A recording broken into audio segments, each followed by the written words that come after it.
Dom Ali, you watch AKHi TV. This is Richie Comet. Keep watching AKHi TV. Subscribe. I did Tweety, free bacon, egg, and cheese after my fight. We here with AKHi TV. You know, we out here. That's what you get if you don't subscribe, huh? Subscribe, like, you already know, comment. And that I go and say, I don't got time for the hate. I need more time in my day. I put the ice in my bay, yeah. You riding on me, I get my drip overseas. Niggas are hating on me, yeah. Why? And that I go and say, I don't got time for the hate. I need more time in my day. I put the ice in my bay, yeah. You riding on me, I get my drip overseas. Niggas are hating on me, yeah.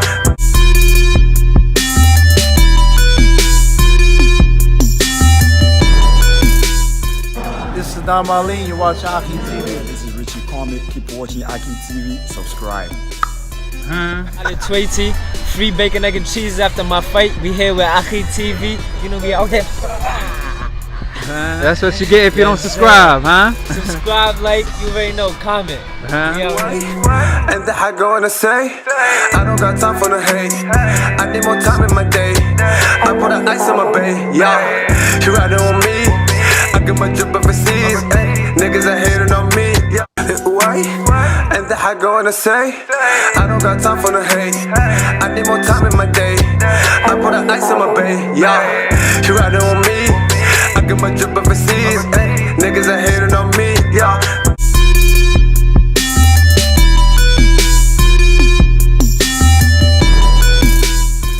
This is Dom Ali, you watch AKHi TV. This is Richie Comet. Keep watching AKHi TV. Subscribe. I did Tweety, free bacon, egg, and cheese after my fight. We here with AKHi TV. You know, we out here. That's what you get if you don't subscribe, huh? Subscribe, like, you already know, comment. And that I go and say, I don't got time for the hate. How y'all doing, ladies and gentlemen? Pieces and blessings upon all my AKHis and all my sisters out there. Welcome to Split Decision, episode 38, where today we're going to be talking about different issues that's going on in the world. Obviously, Errol Spence has something to say. Devin Haney also has something to say. Devin Haney name or nickname is inspired by Martin Luther King. I have a dream. So with that being said, we're going to get into it. We're going to definitely cook today. So let's go ahead and get started. Ladies and gentlemen, let's get ready to rumble! Shout out to everybody in the chat. Ellie, Philly 508, T-Tone, Carl. Shout out to all my AKHis in the chat. With that being said, subscribe below if you're trying to get smarter by the minute. If you're trying to get dumber by the second, don't. And listen to these decafs / old media that don't know nothing about boxing. Of course, if you're a casual fan and you want to be a hardcore, all you have to do is click on the notification bell below to get notified every time I post or go live on Split Decision. Split Decision, it's a boxing debate / talk show where I could debate with my AKHis or talk with my AKHis when it comes to the sport of boxing. Obviously, AKHi is the past, present, and future pound for pound when it comes to debating. So call in, tune in. Who's going to be the one that's going to put a blemish on AKHi record that stands at 448 debates and 448 KOs. So we'll see who got the cojones to call in today. T-Tone, I want you to call in today. And everybody in the chat, like I said, shout out to DBN. His channel is back, so check him out and what he have to say as well. That's my broski. As y'all know, I'm part of New Media, and Dante is the entrepreneur of that. So let's go ahead and get it started. So to start it off, let's start off with something light. AB, he said he wants a rematch with Maidana, but he's too big. Maidana obviously is haven't fought for like what, 5 years to 6 years. Last time he fought Money May, and he took the bag and dipped to Argentina. So the comeback will be a great fight if we are being honest, you know, for AB and Maidana to clash again. Maidana was actually the one that put the blemish on AB record. You know, it's an interesting matchup for sure. In my humble opinion, when they first clashed, that was like the funniest fight I ever witnessed, because You know, AB was trying to do the shoulder roll. However, it was not working against Maidana thanks to that overhand right. That was almost the kryptonite if you didn't master the Philly shell the way Mayweather did with all his attributes on top of that, right? Maidana also could crack. He was a rugged fighter. He knew a lot of veteran moves. He would put you in the nuts. He didn't care. So that was definitely one of the funniest fights I ever witnessed. I remember AB talking trash throughout the lead up. It was one of the funniest lead ups as well. He said, man, he gonna beat him up so bad, he gonna make him speak English. Me no speaking in no English. He said he gonna beat him up so bad, he gonna make him speak English, right? Maidana didn't know what the hell he was talking about. And then fight night, he put it on him. He wasn't intimidated by the moment. You know, I remember AB was, you know, going around throughout the lead up talking about I hope he 100%. So he don't make no excuses after I beat his ass with the talent you gave me, Allah. And I was just like, man, Adrian Bona, if he pulled this off, after all that trash talking, it's finna be classic. But he didn't got beat up. And it was a perfect example of what happened when you talk trash and can't back it up, right? So, you know, it is what it is. You know, AB, I've always been willing to fight the best. So let's play it for him one time. But you could call me the can man, because anybody can get it. Africans, Americans, Dominicans, Mexicans. Even my AKHi, anybody can get it. Even if I gotta spark my AKHi. So you know, I respect AB though. You know, jokes aside, he a funny character in the sport. You know, I always enjoyed the entertaining characters such as Muhammad Ali's, for example, the Prince Nassim Hamed's, that brought entertainment to the sport, you know. So AB was one of them guys as well. If AB's missing out of the picture, boxing is missing a whole piece of the puzzle. You know, I'm just saying, brush my hair. You know, he gave us all type of classic moments. And I will say this, and I don't think this is crazy to say either. AB got more cojones than Canelo Alvarez. Because AB fought the best. AB said anybody can get it. And he really welcomed all the smoke. He fought DeMarco, Maidana, Porter, Mikey Garcia, Pacquiao. But keep in mind, he fought most of these guys coming off big wins. He fought Maidana when Maidana was knocking out everybody, moving up in weight. And he jumped 2 weight divisions. So regardless if he lost in a bad way or not, I respect the fact that he got into the ring. The main thing about the sport of boxing is not to be famous and make money, and that's all she wrote. The way Canelo Alvarez is playing the game, nah, it's to prove that you're the best. Forget all that money talk. Are you really the best? That's what we interested in. So AB lived by his saying, anybody can get it. You know, he fought Porter when he just lost to Maidana, and Porter was stylistically very bad matchup, if we all being honest. Like, everybody thought he was crazy for fighting Porter, who's more technical than Maidana, but also just as wild and even stronger physically. And they also had history. So you had to respect AB for doing so. He also fought, you know, Mikey Garcia. And Mikey Garcia was undefeated at the time.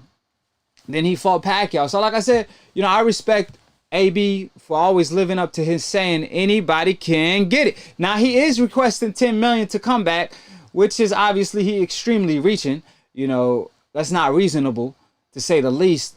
But against Maidana, that's a huge rematch, in my humble opinion. He's going to get as close as making, you know, $2 to $3 million, even though he's coming off a loss to Pacquiao, right? So that's a great rematch to have. And Maidana obviously he have a long layoff, but the interesting question is, what weight?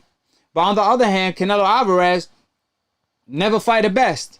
He want to claim he pound for pound #1, but never face the fighters that Chavez Sr., Oscar De La Hoya, his own promoter, the WBC, Barrera, Morales, Marquez, all the legend greats that told him fight Andre, fight Charlo. He been avoiding them for 5 years. He haven't even negotiated with Andrade, and they fight on the same network. And everybody tells him, if you really think you're the best in the world, at least prove that you're the best in your division. That's the least you could do. and he chooses to do otherwise. He'd rather fight fighters coming off their worstest performances, such as Kovalev. I mean, when he was one punch removed from a knockout, according to his cornerman, right? He was about to stop the fight. He was one leg out of the game. He cherry-picked him, picked the weakest link at 175, grabbed the free strap, and moved down in weight.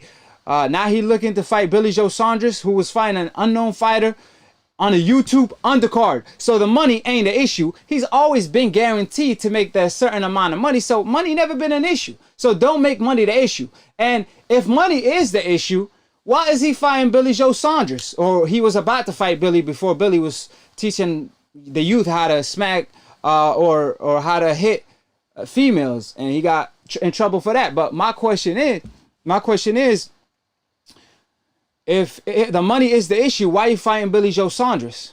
Moving on, I could give you plenty of examples. Like Lopez, he fought a 140-pounder, moving up 2 weight divisions. He fought Angulo, coming off a beat down to Lara, right? So he fought them Mexicans that's coming off not the best performances in the world. Lopez was coming off a good performance, but he was moving from 140 to 154. That's hell of a weight jump. And Canelo chose to fight him. But when it's Benavidez, he says, oh, no, absolutely not. I don't want to fight my people. Like, come on. And Benavidez is calling him out. So all I'm saying is he fought Chavez at a catchweight at 164. He always fought at his own catchweight. He made up his own weight at 155. And he never went. He turned down an opportunity to fight Andre for the WBO. And as soon as Andre vacated the belt, he fought Smith for it. You know, so I keep going and going to him fighting Kirkland, coming off a 1.5 year layoff, and after he got knocked out by a guy with 6 KOs. Remember that? And he fought him in Dallas instead of Jamel Charlo. And Golden Boy had to release Jamel Charlo at the time because he was promised the Canelo fight. They had to release him out of his contract, and Golden Boy lost Jamel Charlo to Al Heyman. So I point all this out because I'm giving y'all, this is not me emotionally speaking, this is facts. And Canelo keep claiming he pound for pound #1, but he ain't even pound for pound in his own weight division. I mean, this strap right here is realer than the one Canelo got because he gave up his strap to Charlo and paid the WBC more money to avoid Charlo. He haven't fought Andre yet. And I'm talking about the big Charlo. So it's just a bad look on Canelo Alvarez's career. It ain't no hard feelings. It's just if you want to prove that you the best, you got to fight the best. You can't keep cherry picking. And the last guy you fought that's in his prime and is undefeated was back in what, 2013 when you fought Trout and Mayweather. Like, come on, man. Do I got to really go back that far to find somebody you fought in his prime that was undefeated? So AB, unlike Canelo, they call me the problem. He really means what he say. Anybody can so I respect him for Africans, that. Americans, Dominicans, Mexicans, anybody can get it. So shout out to everybody in the chat. If you disagree, call in. I'm knocking out all type of decaps today. Anybody can get it. All y'all that don't know shit about boxing. You just better don't not duck me, son. Like son. T-Tone, who You been better I knocked not out so duck me, long son. ago. He's still trying to recover and gain the confidence back. But like I said, it don't matter what you come up with. I'm gonna knock you out with a jab, right hook, left hook. It's too easy. Y'all gotta come with a better argument. T-Tone been preparing for I don't know how long, and as soon as if he got the cojones to call in today, I'm knocking him out. Easy work.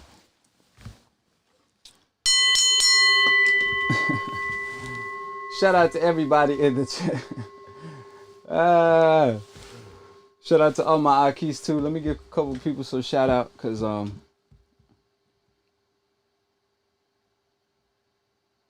okay, Ghosto. Well, he said nah. Benavidez' team said that Charlo is the more dangerous fight, and he's willing to take it. So I respect that. You know what I mean? But he ain't willing to fight Benavidez. And I'm referring to Canelo. Saul's God, the GOAT. Canelo has too much experience for Charlo. Yeah, but can he prove it? You got more confident than Canelo, because if he had that experience, he would have been fought him. So he fights Rocky Fielding. Who the hell is he? Who is Rocky Fielding? The guy that got knocked out in the first round by Smith? right? He fought him, but he won't fight Charlo. So if he have too much experience for Charlo, why he gave up his strap and requested a French fries strap? So if Canelo is the WBC champion, AKHi is the WBC champion. But I'm also the undisputed champion on split decision when it comes to debating. But let's go ahead and dive into the next round. Devin Haney. Hold on, let me make sure nobody called in. Yeah, ain't nobody calling in. Hey, ain't nobody calling in. I'm just saying. I'm trying to figure out what's going on. All these Canelo fans that keep talking trash in the comment section, go to cojones and call in. Quit eating that contaminated meat that don't allow your cojones to grow and call in. Quit ducking. So on a serious note, Ramirez, he said that he hopes to fight Terrence Crawford. He said that's a great fight, but you know, he looking to fight him once he move up a weight. Now, in my humble opinion, it is a great fight, but Josh Taylor has to be first. See, we haven't forgot that, you know, Ramirez was supposed to fight Josh Taylor and them on the Super 6. So what happened to the Super 6? Because DAZN does do business with Top Rank. And Ramirez was nowhere to be found. So in my humble opinion, Josh Taylor is the number 140 pounder. I think I got him number 10 pound for pound on my list. But, you know, for Ramirez to even challenge Terrence Crawford, he has to see Josh Taylor next, especially after Josh Taylor got signed by Top Rank. So all I'm pretty much saying, that fight could be next. However, it was not a good look that Ramirez did not attend the Super 6. And you cannot justify that. If you're the best, hop in the tournament. Because Josh Taylor made himself a superstar in the game when nobody knew him. I mean, he reminded me of Andre Ward. When Andre Ward came to the game, everybody was like, oh man, Andre Ward was going to lose to all these Europeans from Kessler to Froch and them. And Andre Ward washed them. I'm talking about, he made them look like a bunch of bums. I don't even know if they had a round or two.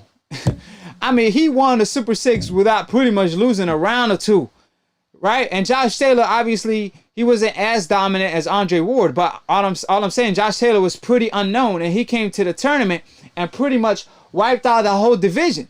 And he beat Rigrius, who was favored to win the tournament. So Josh Taylor is the number 140 pounder, and Ramirez has to see him before he even call out Terrence Crawford, because go see Josh Taylor, and I promise you, if you're capable of beating Josh Taylor, people are going to request and be slobbering for you versus Terrence Crawford. For the moment, people really are kind of questioning Ramirez because him being not a no-show to the tournament. But shout out to my AKHi Sauce God Bonjours, the GOAT. Salamu alaikum. AKHi, keep doing your thing. I appreciate it all the way, fam. Call in too.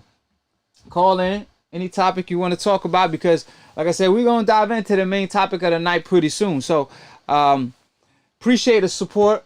So getting back to the topic, you know, DAZN and ESPN always work together. So the winner of Josh Taylor versus Ramirez could face Crawford, and that's a mega fight on pay-per-view if y'all want to put it on pay-per-view, because this fight is worth it. And I think Josh Taylor gonna beat Ramirez, in my humble opinion. Josh Taylor has tremendous boxing skill. He could box, he could bang, he could fight in the inside, he could fight mid-range. So a guy that is capable of doing all of the above that I just named is always a dangerous fighter to fight, even for Crawford. I am favoring Crawford because Crawford is pound for pound number one, but Josh Taylor is I think he a bigger threat to Crawford than a Danny Garcia, than a Keith Thurman, than maybe even a Sean Porter, in my humble opinion. I really think Josh Taylor versus Crawford is going to be the fight to really see how good Josh Taylor is, because I want to see how well he going to perform against pound for pound number one, which is Crawford. So Ramirez have to clean and put respect on his name for being a no-show on the Super 6. Drop in the comment section who y'all believe gonna win the fight, Ramirez or Josh Taylor. Put Josh, put Ramirez. Who y'all got winning the fight? I'm going to wait on it real quick. And then after y'all do that, who going to win the fight between Crawford and Josh Taylor? So drop in the comment section who y'all really have winning the fight.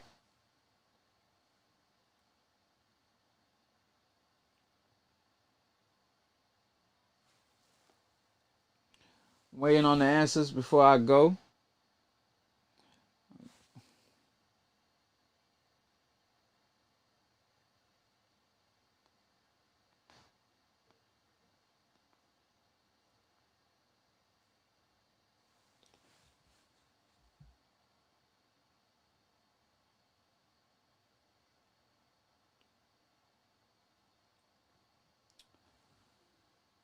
Okay.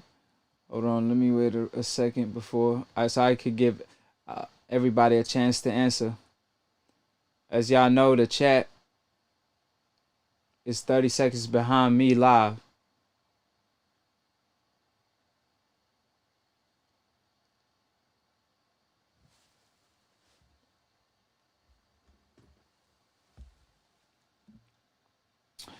So Frank said Ramirez. The GOAT says Taylor. Okay, Ghosto said Taylor. Jules of Life says Josh Taylor. Oh man, hey, the GOAT said Crawford is gonna lose to Taylor pretty much. So clarify. Hey, call in, fam, because that's the first time me hearing somebody believing that Taylor's actually gonna beat Crawford. Because a lot of people is sleeping on Taylor.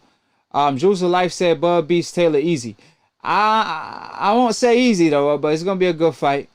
However, you never know with Crawford. He is that talented. Okay, Ghosto said, and Spence beats Bud. Frank said Bud is a bad man. He can get caught. What's good, AKHi? Jules of Life was good, fam. Call in a little bit. We're gonna touch on a lot of topics today. So let's move on to the next round.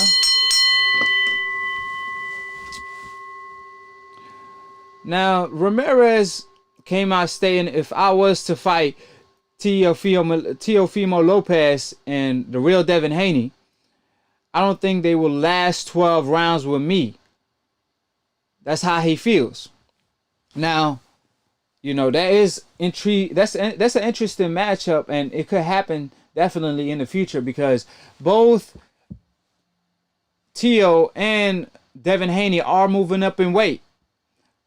They both are growing the 135 pound limit.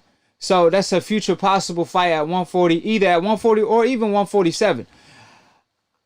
I will favor Teo and Devin Haney over Ramirez just because of their attributes. He do have the experience factor on his side, but that's pretty much it.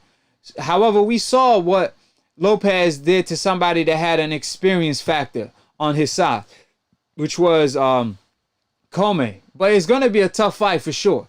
Ramirez stylistically should give Devin Haney a good fight and Teo Lopez. I'm not saying it's going to be easy, but I will favor them over him. That's how highly I think of these champions, these young champions from Lopez to Devin Haney. So I would love to see the fight. Drop in the comment section who y'all believe wins this fight in particular. Do y'all favor Ramirez or do y'all favor the young bucks, which is Teo and Devin Haney?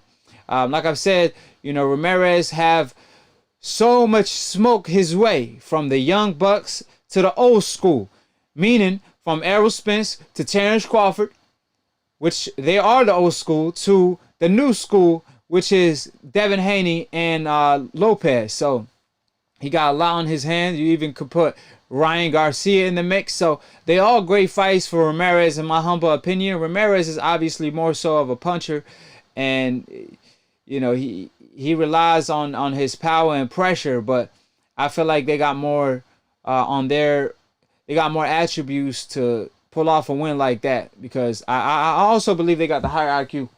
So that being said, moving on to the next round, Devin Haney came out stating,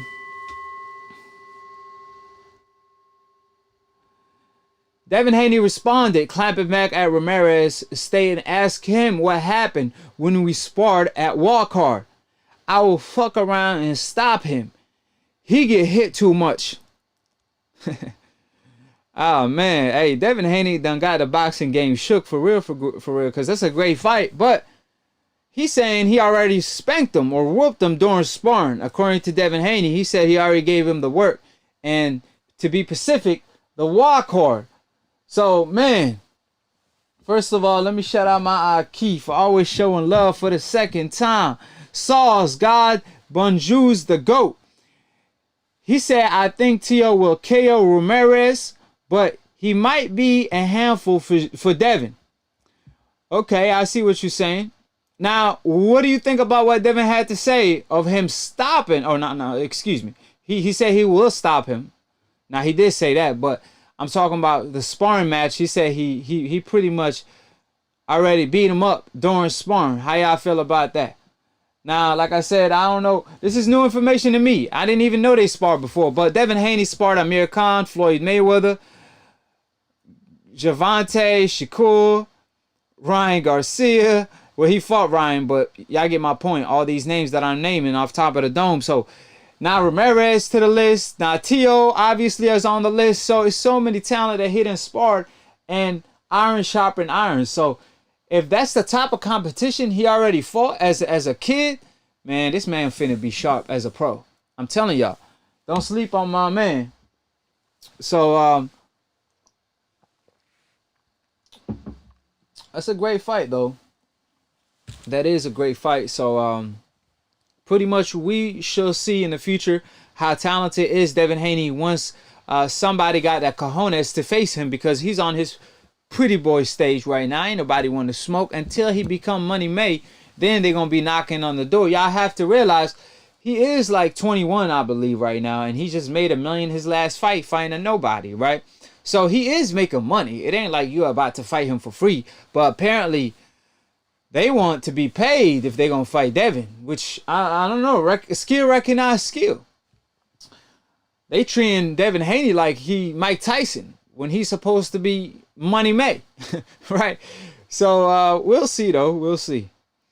But that's a good fight in the future. Like I told y'all, I will favor Devin Haney, but I think Ramirez might give him a good fight. When I say a good fight, I say like, you know, like Postal versus Crawford was supposed to be a good fight till Crawford watched him. But a good fight is somebody that's going to give you, you know, a little bit trouble early on. For example, Gamboa versus Crawford. That's a good fight, even though Crawford got the KO. So it might be a fight like that. It might be a fight where Devin Haney make it look like easy work, especially training with Mayweather with all that knowledge. I mean, Devin Haney seemed like he just can't go wrong. So let me go ahead and check the line real quick, because ain't nobody calling in. And so go ahead, Jules of Life, everybody, the GOAT, T-Tone, that want no smoke, call in. You know, you don't got nothing to fear. I'm not going to hurt you physically. I'm just going to hurt you emotionally. I'm going to destroy your ego with the truth. So y'all don't got to fear AKHi. I'm y'all broski. Y'all, you're AKHi at the end of the day. For the people that don't know, AKHi stand for my brother. So call in. Don't be afraid. It's going to be A-OK after I give you this L on split decision. But you can call me the zero man, confrontation. anybody can get it. Africans, Americans, Dominicans, Mexicans, anybody can get it. So I'm just checking my phone. Like, I mean, people want no smoke. That I got to check if my number is working or not. Because I'm like, hold on. I can't be that feared, man. Yeah, my number working, man. Hold on, let me challenge the decaf real quick. Hey, so this decaf that was challenging me, it done blocked me. How does that work? You want to call in, but you block me? Man, that's crazy.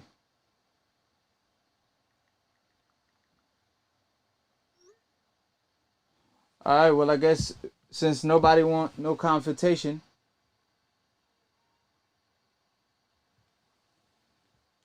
All right. Okay. I see you, Jules of Life. So yeah, go ahead and call me when I hop on to Spence, which is about to be in a little bit. You know what I mean? It's just I feel like yeah, it's one more topic and I'm almost there.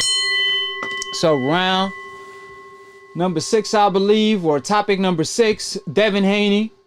He said that boxing, it's all about who lasts the longest. Now, I don't know exactly what he mean by that, but it could be multiple things. That's a metaphor right there if you want to call it that, because you could talk about career-wise, condition-wise, defensive-wise. Career-wise, how long is going to be a longevity in the sport of boxing. Condition-wise, in a fight, can you go 12 rounds? Can you fight in the 12th round like you fighting in the first round? Defense-wise, it's going to tell you how long you're going to last in the game. For example, Rios, who was a fighter that was pretty entertaining, Rios was getting hit so much that his career got cut short. He made a lot of money, but his career got cut in half compared to a guy like Mayweather, left with his all his attributes, physically fine and all that, making all type of money because of his defense. So you always got to be in condition. You always got to be careful with your defense. Boxing is a sport of hit and don't get hit. As long as you know the game, the name of the game, you A-okay. We got a caller. How you doing, Aki? Who this is and where you calling from? Hold on, let me connect you to the studio. Hold on. Hold on. I gotta make sure you connected to the studio. Just give me a second or two.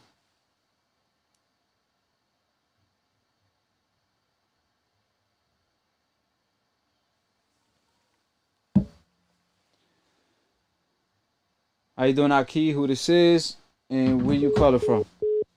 Oh man, you hang up. I'll call her right back.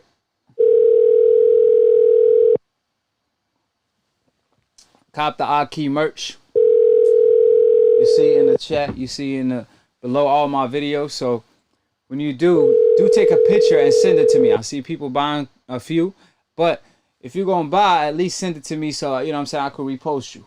How you doing, Aki? Who this is and where you calling from? Salam alaikum. Wa alaikum salam. Who this is? H Money. H Money, Mr. The Zone. What's going on, Aki? What's going on? Talk to me, man. Hey, you see your boy Devin Haney said, you know, he said I want to go protest justice for George Floyd. If you want to touch on that, you can. If you want to touch on something you want to talk about specifically, like Floyd Mayweather responding to Javante and AB, you could do both. You know what I'm saying? It's H Money. Go ahead, talk to me. For sure, my brother. Yeah, man. First of all, I want to say rest in peace to George Floyd, who was murdered by the police on camera. You know what I mean? He was unarmed. He didn't have any weapons. He was in handcuffs, and a police officer had his knee over his neck for 9 minutes, my brother. And George Floyd, he told the police officer, "I cannot breathe." It was people in the crowd, people that was there on the scene, and they were telling the police officer, "He can't breathe. Please remove your knee off of his neck." And the police officer just killed him, man, in front of everybody for the world to see. So rest in peace to George Floyd. Devin Haney wants to go out and protest. Man, Devin Haney he's a good kid, man. He wants to stand up for his people. He's the champ of the people. Yes, and brother. I don't know if you know this, but the dream, his name is inspired by Martin Luther King. I have a dream. That's what it's inspired by, him having a dream, and it's from that speech in particular, from what I heard. So, Devin, I always, like I said, he spoke on this subject as soon as it took place. He's a young kid, but, how Floyd got treated was, a disgrace to say the least, because like I said, the way they violated him, beat him up inside of the car, and then took him out and he choked them, and they were telling him, like you pointed out, hey, release your foot so he could breathe. And somebody even told him, listen, I know somebody that actually died like this, getting choked out just like that, so let him breathe. He didn't want to do so. This cop, man, choked him so much, even after he actually killed him and murdered him, he still had his knee on his neck 2 minutes afterwards. I mean, like, the evilness in this cop was on a whole different scale. Yes, brother, you're right about that, man. And Devin Haney, man, I want to thank Devin Haney for speaking up for George Floyd, you know, speaking out against the police brutality and the racism in America. And Devin Haney wants to protest. I support Devin Haney. You know, we need more fighters like Devin Haney who's going to speak out and go protest, not just speak on it, but actually lead by example and go out and protest. So right. Devin Haney, he's one of the only fighters that spoke out against this. And Devin Haney said he wants to actually be a part of the protest. It says a lot about him, and he's leading by example. And I want to thank Devin Haney for that. And I want to see him protest, my brother. I want to see him do it. And I want to see more of the fighters do the same thing. We need the other fighters, the big names. We need these other fighters in the sport of boxing, you know, to do the same thing as Devin Haney. So shout out to him. And now I want to get to the sweet science, my brother. I heard you talking about, you know, Devin Haney possibly moving up to 140 pounds. It was a statement that Devin Haney made earlier in the week that he wants to move to 140 after 2 more fights. So he has 2 more fights at 135. I want to see Devin Haney get in the ring with Lomachenko or Teofimo Lopez, one of these other guys. You know, one of these big names at 135. He's at 135 for 2 more fights. Yeah, who's going to step up to fight him? Thank you. That's actually one of the topics. He got 2 more fights. Now, I'm going to name a couple fighters, and you tell me we're going to go down the list. That's what we're going to do. You know what I'm saying? We're going to go down the list and see who really wants to smoke. So, Devin Haney got 2 more fights. That's what he announced on Twitter. But obviously, Campbell is one option. Fortuna is another option. Lomachenko, Ryan, Lopez, and Gary Russell, since he challenged him. Now, I would say let's save Ryan Garcia and Lopez because he could fight them once they move up a division. Because obviously they all gonna move up. They all gonna outgrow the division. So I want him to fight fighters that's actually gonna stay at 135 and won't move up. So that eliminates them 2. So let's talk about Lomachenko, who said he won't move up in weight. And who else that's not moving up? Gary Russell, obviously. And, you know, that them 2 in particular should be the one that Devin Haney looks forward to making his last 2 fights at 135 because those other guys he could pretty much still fight once he move up, right? But these 2 guys, and Javante, we got to also add Javante on the list if he can. But Mayweather said the way Mayweather sounded like he won't let that happen. So, who you prefer for Devin Haney to be his last 2 fights? Okay, the last 2 fights, I would love to see, like you said, Devin Haney versus, you know, Gary Russell Jr. I would love to see in his next fight, Devin Haney versus Gary Russell Jr.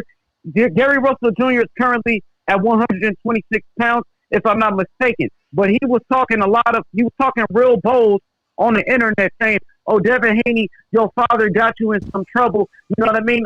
We can make it happen. Okay, sign the contract then. Let's make it happen. You know, Gary Russell's a good fighter. I respect him. He does a lot of talking. You know what I'm saying? But now it's time to back it up. Boxing is coming back. If you really meant what you said, Gary Russell Jr., you know what I'm saying? Go fight Devin Haney. You know, you need a big fight. You've been in the sport of boxing for quite some time. You faced Lomachenko, and you came up short, Gary Russell Jr. So if you want to make a big fight, Devin Haney is willing to fight anybody. So I'll take the Gary Russell fight next, and then we want the winner of Teofimo Lopez and Lomachenko. We want Lomachenko. You know what I mean? We want him. You know, Lomachenko and Teofimo Lopez, my brother. We're going to stop protesting. We're going to stop protesting to get that fight. Since Loma won't have the cojones to fight him, even after said he won't lose to no white boy. So that's probably the only way to get Lomachenko in the ring with him. And if let me put this out there. If Lomachenko doesn't fight Devin Haney, and he let Devin Haney move up to 140, and Lomachenko is not willing to do a catch weight or move up to 140 to fight Devin Haney after he gave him a French fries belt. I mean, after he requested a French fries belt and gave Devin Haney his real strap. then that's gonna be a horrible look on that on Lomachenko's behalf, because he claims my dream fight is with Mayweather, and now we see Devin Haney getting taught by Mayweather, and Mayweather passed the torch to Devin Haney, and Devin Haney even put that on his Instagram. And Lomachenko won't face Devin Haney, man. His career will almost be a failure if he don't face Devin Haney, especially after he claimed that his dream fight is with the one and only Floyd Money Mayweather. We don't believe you if you duck Devin Haney. How the hell am I supposed to believe you want to fight Mayweather, but you avoid Devin Haney? Exactly, brother. You said it perfectly, my brother. That's why I love calling in and listening to your show. You know what I mean? My brother, you said it right. If Lomachenko doesn't fight Devin Haney, his legacy will be tarnished. You know, his legacy will be tarnished. You know, Lomachenko, he's been beating smaller guys for quite some time. He beat an old Brigandow who was smaller than him. He beat a Gary Russell Jr. who was much smaller than him. And Nicholas Walters, who was a hype job. So these are your best wins, Lomachenko. You lost to Salido, a fighter with 12 losses. You got beat by Salido. You know what I mean? Lomachenko only has about 12 fights, I believe.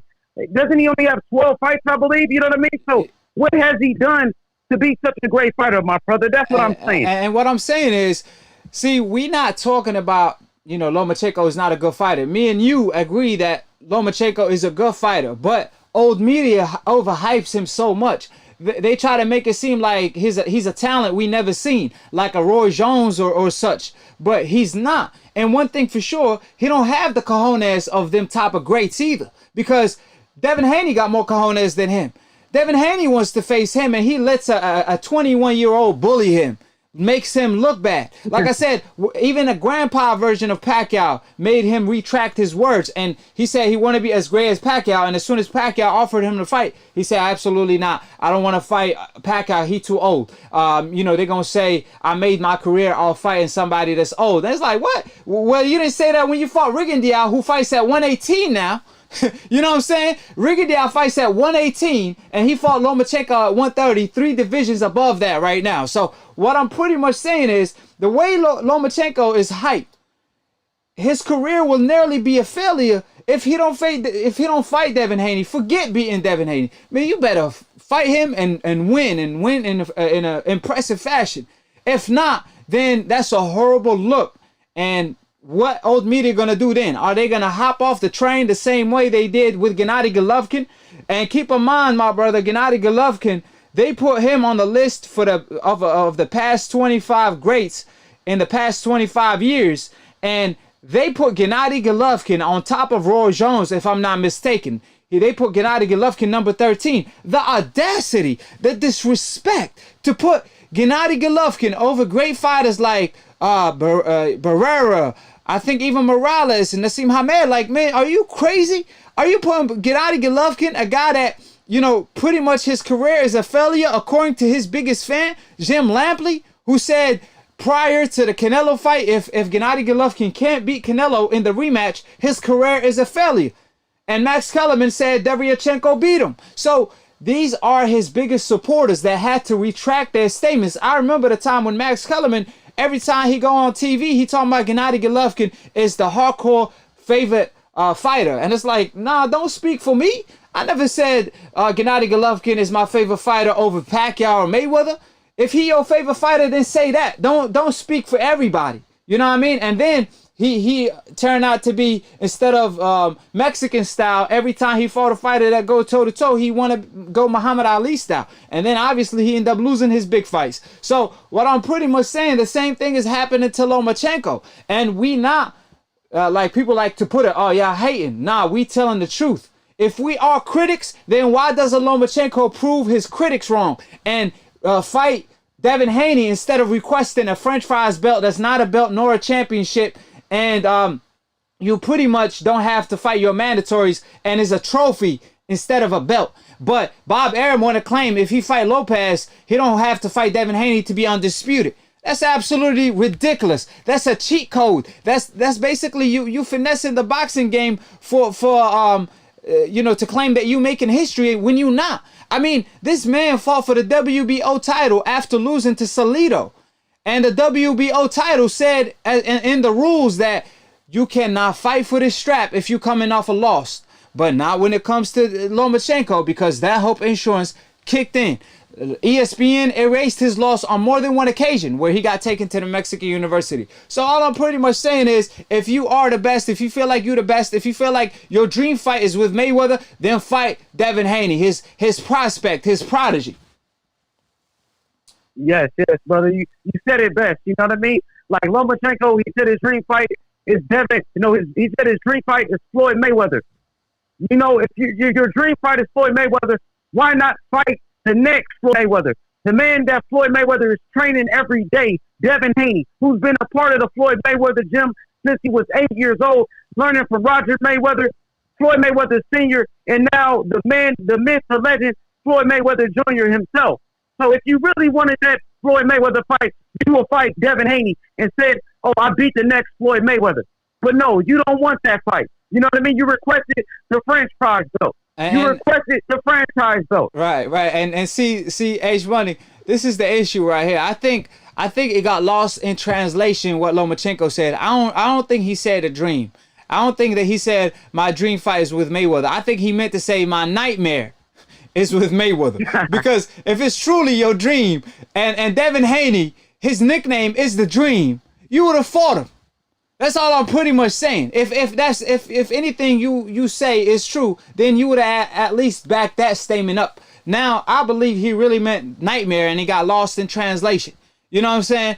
That being said, because, you know, like I said, he didn't want to rematch Toledo, nor fight Pacquiao, nor fight Devin Haney. So who is he finna avoid next? Because he don't want to fight Devin Haney because there's a question mark next to his name. He don't know his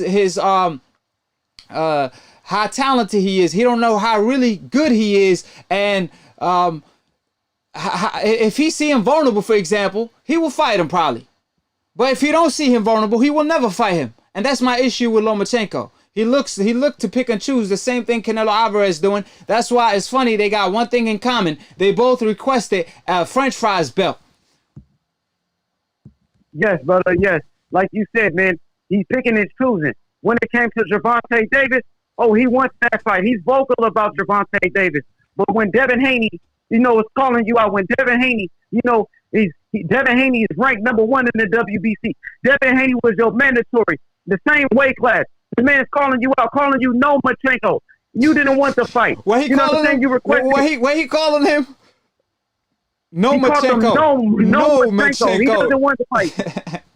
That's what I'm saying. That's a horrible look. That's a horrible look, bro. He called you no Lomachenko. He said no white boy could beat me. And y'all asking this man to be humble? He can't be humble. He won't be humble. Because for fighters like Lomachenko, who is the greatest white hope, and he's afraid of the unknown when it comes to Devin Haney. He don't know his potential. So because he don't know his potential, he like, man, what if he's actually the truth? Oh, now, I'm gonna just avoid him because, see, with a guy like Gervonta, he could be good, but see, Gervonta, he's shorter than Lomachenko height-wise, and I could touch him. That's how he feels about Gervonta. On the other hand, Devin Haney, he feel like, oh, I probably won't be able to touch him. If he taller than me, he could just easily control me. I remember seeing an interview with Lomachenko claiming, man, you know, I've been studying the Mayweather defense and I know how to crack the Frenchie code. And he talking about like he knows how to beat the defensive style of Mayweather with the Philly shell because he been dreaming about it and shit like that. And I'm like, man, that's a bunch of cat because this man avoiding Devin Haney requesting French fries. Man, he went to McDonald's and talked to the WBC about that French fries belt. For real, for real. You know that's his weakness. Yes, that's the WBC president weakness right there. Yeah, brother, this is what I want to say. Like, you know, Lomachenko, he is a good fighter. We're not going to say he's not a good fighter. You know, he's currently on the ESPN pound-for-pound list, ranked #1. I want him to be #1. So when Devin Haney beats him, Devin Haney beats the best fighter in the world. So that's to make Devin Haney the best fighter then, right? Right. If you feel like you're the best, and the sport of boxing is about being the best, you know, then fight the best. Everybody requesting you to fight Devin Haney. Devin Haney call you no Lomachenko. Is you really gonna live up to that name? No Lomachenko? I mean, apparently that's what he's doing. So go ahead, you know, state your last couple comments. Okay, brother, like H Money. For sure, brother. To be the best, you have to beat the best. And in fight this the case, best. Right. Lomachenko is considered the best fighter in the world. So when Devin Haney beats him, that's gonna make Devin Haney the best fighter in the world. That's why Devin Haney wants to fight Lomachenko, because he wants to be recognized as pound for pound the best fighter in the world. So that's why he wants to fight Lomachenko, but instead Lomachenko is ducking him. He's avoiding the fight. He's requesting French fries belts. You know what I mean? Devin Haney is the man that exposed Lomachenko. So we really know who he is now since Devin Haney pulled this card. So Devin Haney got 2 more fights at 135. Lomachenko, after your Teofimo Lopez fight, I got Lomachenko beating Teofimo. Let's make Devin Haney versus Lomachenko, and that'll be the undisputed match. Lomachenko cannot be undisputed until he fights Devin Haney for that WBC world title. Devin Haney has the belt. So if they want to talk undisputed, Bob Arum, the same guy that said Devin Haney signed with the wrong promoter, you know, after he made Maurice Hooker versus Jose Ramirez, after he made Lomachenko versus Luke Campbell, it's clear to see that Bob Arum is avoiding Devin Haney. Bob Arum is protecting Lomachenko from Devin Haney. You know what I'm saying? So Devin Haney is the man. He is the man because he wants to fight the best. And he's the only fighter that I know in boxing that's currently calling out everybody in each weight class. You know, from 140 to 135, he's willing to fight the best. Shout out to AKHi TV. It's your boy, H Money, Mr. DAZN. Come check me out on my channel, AKHi TV. You know what I mean? I got great content. Thank you for sharing your platform with me. You know, it's a pleasure to call in every time, man. And Floyd Mayweather will be the best trainer in boxing, just like his father, Floyd Mayweather Sr., is a great trainer, just like his uncle, Roger Mayweather, rest in peace, was a great trainer, and Jeff Mayweather. It's in his blood. You know what I mean? So Devin Haney has the greatest mentor in Floyd Mayweather. And you know what? Floyd Mayweather is going to be the best trainer in boxing, just like his dad, you know, just like his uncle. So appreciate it, AKHi TV. Appreciate it, I'll be back H-Money. next week, inshallah. Inshallah. Appreciate it, H Money. Check out my man H Money channel. Subscribe to his channel. You know, that's a regular caller on Split Decision. That's my broski right here, my AKHi. Assalamu alaikum. And let me go ahead and dive into the next round because H Money already finished it off proper. So let's go ahead and show y'all what Errol Spence and Devin Haney had to say. Errol Spence responded to the Batman costume mockery by stating, and I quote, "On the cool, he think this is a game or a movie. Shoulda have jumped on him for playing." Errol Spence was responding to Jamel Hearing post. However, whoever wore this costume, he should have definitely known this is not a laughing matter. In addition to that, Errol Spence retweeted Lou DiBella comment where he stated, and I quote, "If you are tolerant of racism, if you don't feel disdain for racist, if you are not enraged by what happened to George Floyd and countless men and women before him, then you are a racist, period. There is no middle ground or gray area. You stand against racist or you are one." Perfectly said. I couldn't have said it any better than that. Therefore, if you act like racism don't exist, the way Paulie put it, then you are the most racist of them all. Now, in addition to that, Devin Haney came out stating, "I want to go protest justice for George Floyd." Shout out to The Dream as he been very vocal on this issue. Obviously, The Dream is inspired by Martin Luther King. I have a dream that one day we all going to be equal. He did it the peaceful route, not the Malcolm X way. I mean, don't get me wrong. They were both standing up for the right cause. However, Martin Luther King had a better approach that worked better with the racism he was dealing with, especially at the time. And that didn't stop the people from hating him, killing him in the process. He was the second most hated man in America. So it don't matter what you do. You damn if you do, damn if you don't.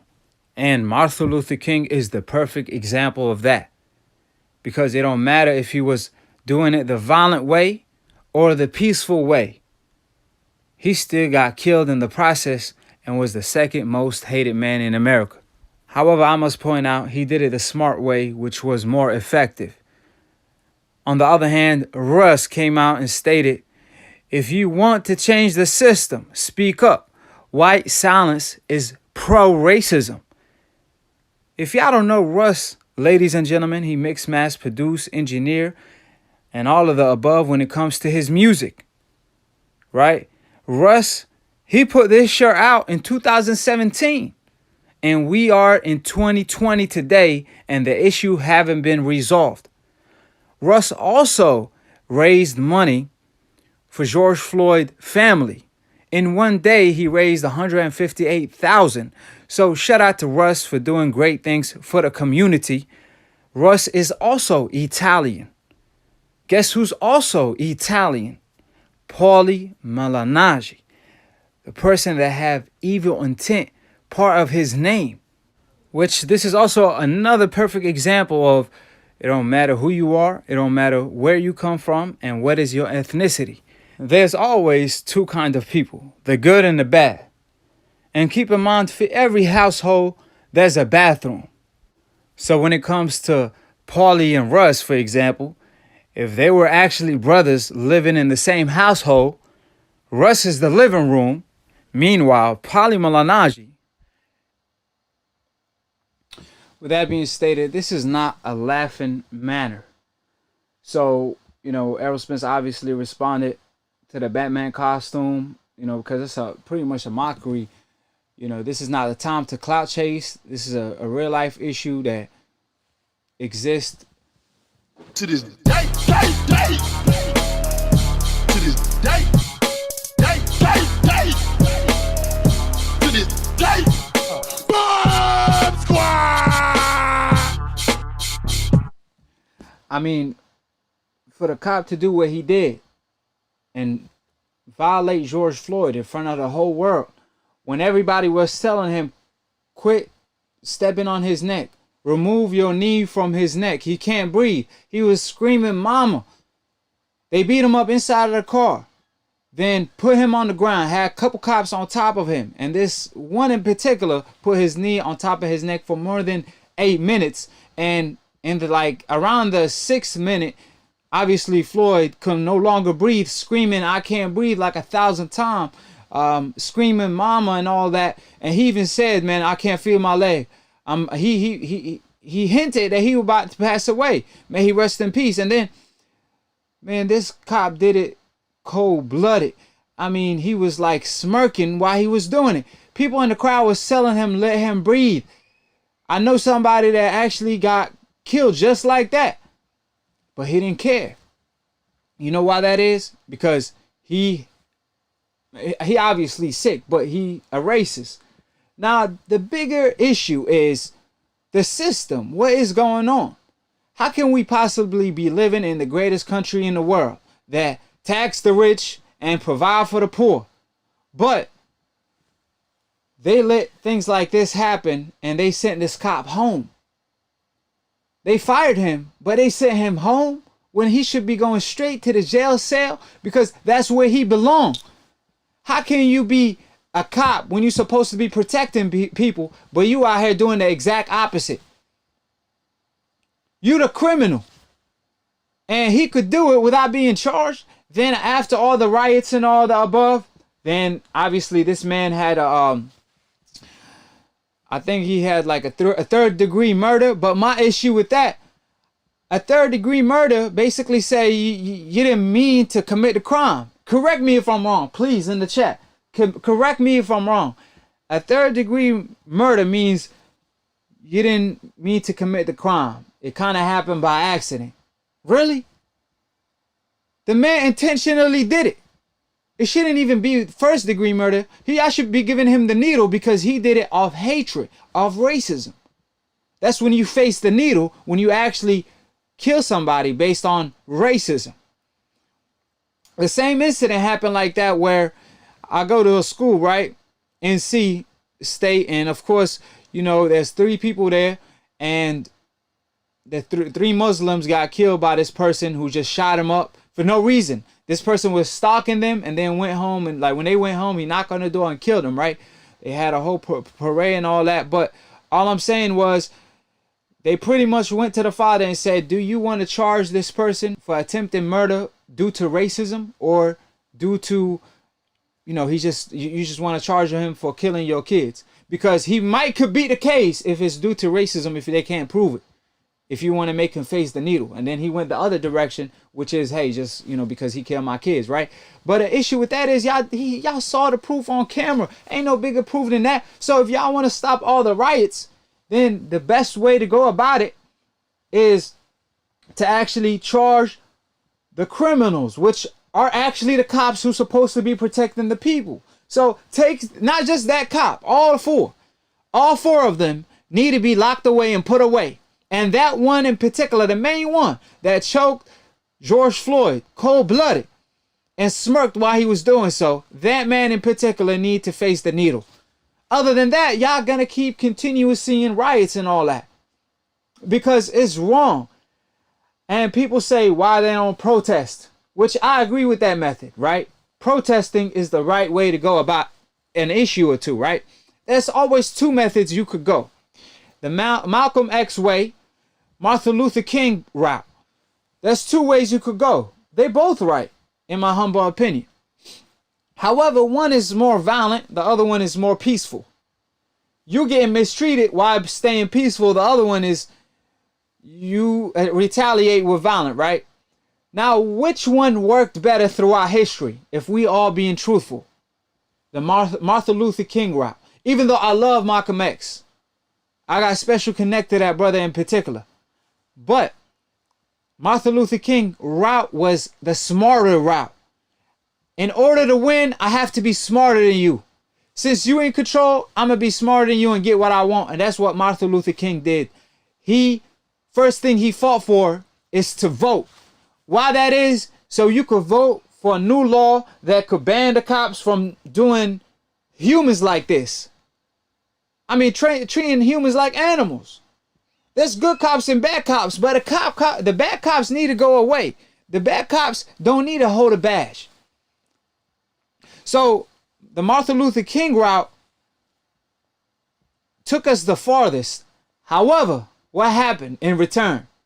He still got killed, just like Malcolm X. That's why I told y'all, you damn if you do, damn if you don't. It don't matter what you do if you're on that coincidental list. And why is it that Martin Luther King's supposed to be this peaceful, you know, icon and all the above, and he still got murdered? But the bigger issue, he the second most hated man in America. Are you serious? You will see streets in America as soon as they go to certain neighborhoods, the hopeless neighborhoods. Guess what happened? The street will cut off. It will go from Martin Luther King to something else. So we pretty much know the answer. So all I'm saying is Americans got tired because a lot of people that are protesting, they're not just from a particular group. They from all type of people, all type of races coming together because they see injustice. I mean, I don't want that to happen to you. I don't want that to happen to me because it's wrong. And when you see that, and people been protesting for I don't know how many years. I mean, they've been doing it so long and it still exists to this day. Where do you think Wilder was coming from when he said that from the heart? He really mean what he said. So the issue still exists. A lot of people protested. A lot of people tried to change things. It didn't work. Now riots started happening. Just like all around the world, riots started happening in America. Now, how can we stop it from happening? How can you stop riots and do protesting instead? Which is the right approach. But the way to go about it is for these 4 cops. They first of all gotta get locked up. They gotta get put away. I personally know good cops and I know bad cops. I grew up in a neighborhood. You know, I used to always go to the pool. And you know, this cop in particular always looked out for me. I was a little baby, you know, like 12 years old or so. So there's good cops. So I don't want nothing to happen to that cop in particular because he like my brother to me. But it's also bad cops. And I personally experienced it on on more than one occasion. But there's also good cops. So you got to differentiate between the two.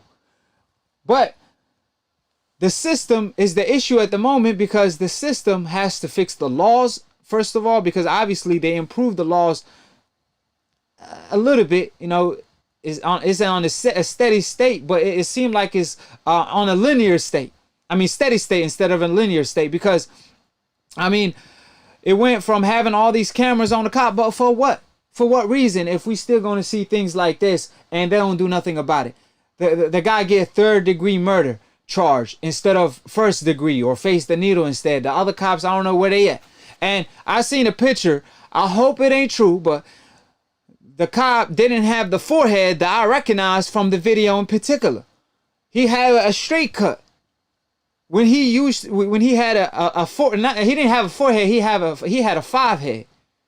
Literally, right? And like his forehead looked different on the picture when he took the mugshot, which that kind of raised an eyebrow. And like I said, yeah, I can't say this man resisted to get locked up. That's why y'all gave him a 3rd-degree murder, because y'all were beating him up inside the car. Like, people are not blind. This is why the riots are happening. I don't understand why they haven't did nothing about that issue in particular. And then that bigger issue, which is basically like a slap on the face, was the $500 bond. Why does this man have a bond? If we are being honest, he should not have a bond as we speak. He should be locked up for life, at least, as we speak. If not, face the needle. He shouldn't be having no bond. Are you serious? 50K will get him out. Anybody could get him out with 50K. Come on, man. Like I said, it's a disgrace, to say the least. So like I said, you know, the right way to go about it is for the system to lock these cops away, and then for the people to keep protesting till we get the right laws that protect people from bad cops. Like I said, there's good cops, there's bad cops. And for Paulie Malignaggi, on the other hand, because of course Paulie gonna get the work. I got a video dropping on him this week where Russ, for example, as y'all seen in the video, Russ is Italian. In 2017, he was speaking about these issues. Russ, just like AKHi on Split Decision, he mixed, master, engineer, produce everything when it comes to his music. So what I'm pretty much saying is,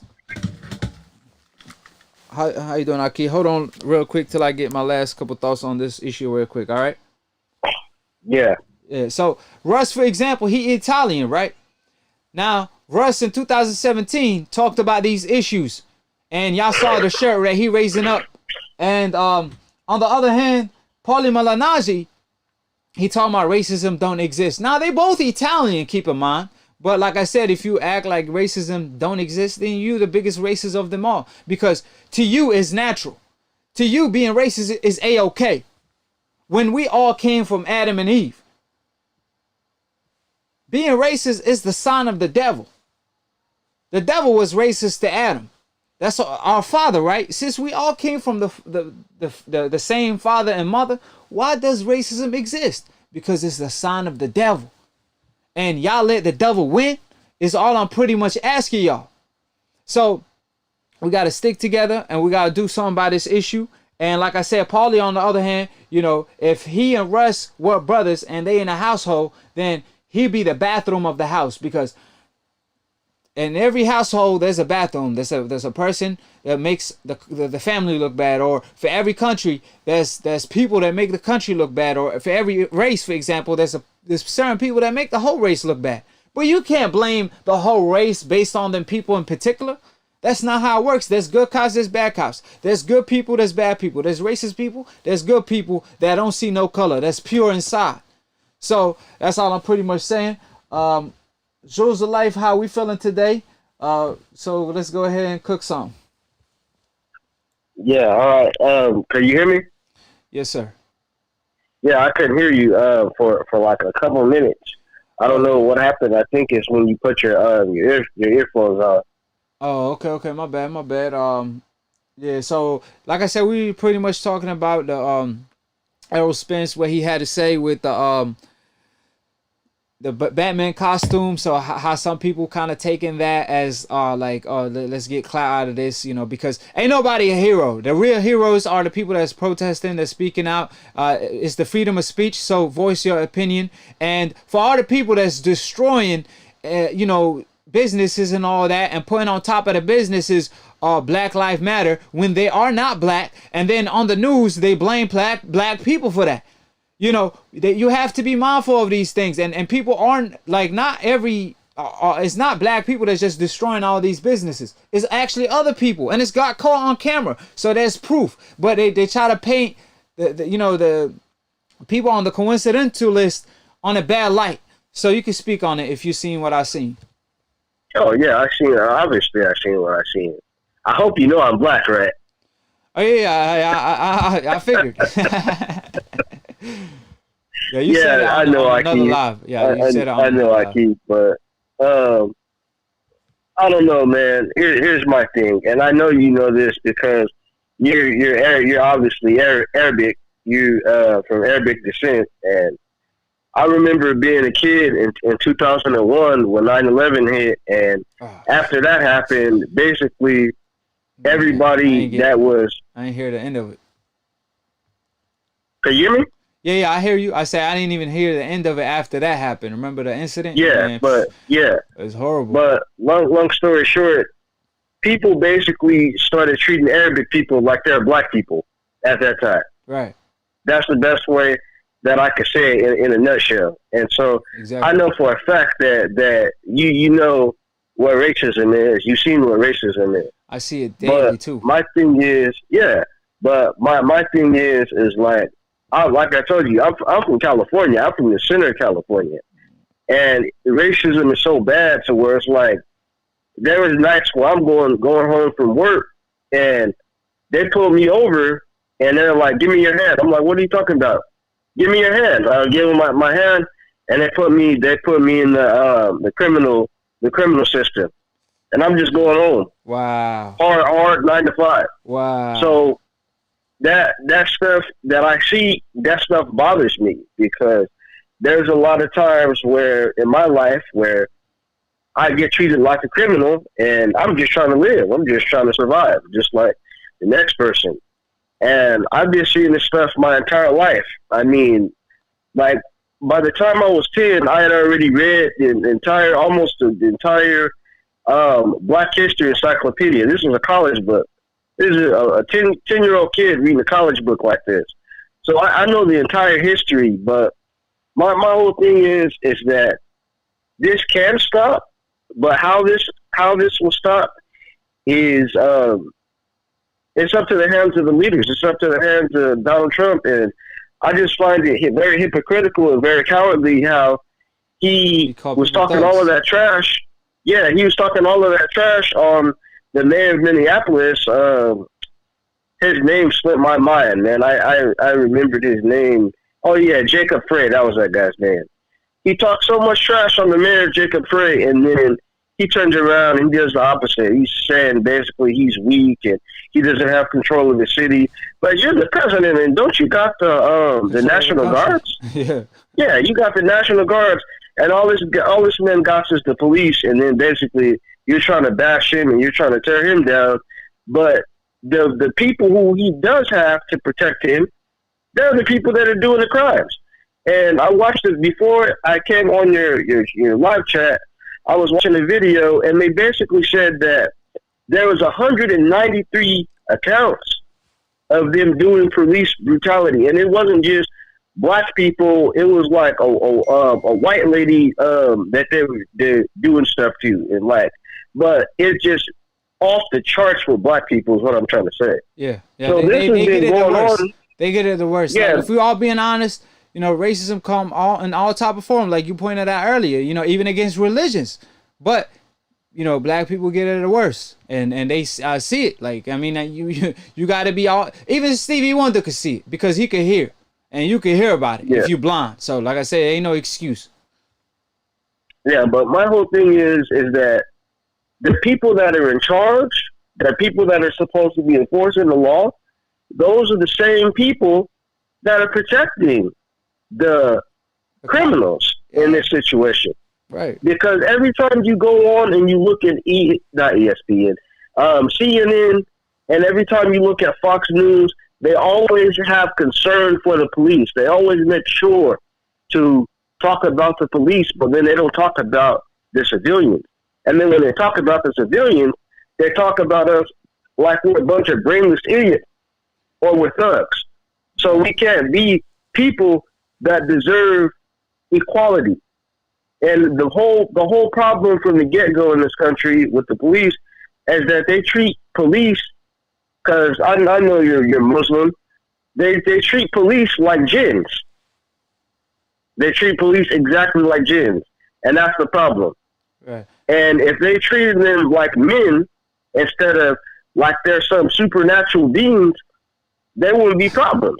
Right. But the problem is that they don't have any accountability that they have to answer for, and because of that, That's the issue. they abuse it. Right. And if as soon as they start putting out laws where if a normal man kills a person like that in public, he gets 70 to 90 years of life, and they start doing that with the police too.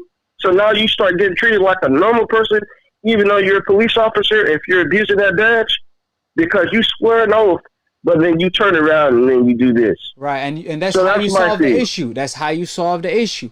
Is put out But laws. they don't want to do that, though. Yeah, but that's the only way to stop the riots at this point, the way it's going down. I mean, for America to remain as the greatest country in the world, they're gonna have to do something, because everything that's happening is gonna come off the cost of the United States. So in order to stop this, there's a couple things they gotta get done. First, lock up the criminals, which are the cops in this case, because like I said, like you said, you know, they need to have laws to lock them up if they're going to commit a crime, because they supposed to be protecting the people. So they should actually get a bigger charge than a regular human being, because they sworn an oath to protect the people, and they doing exactly the opposite.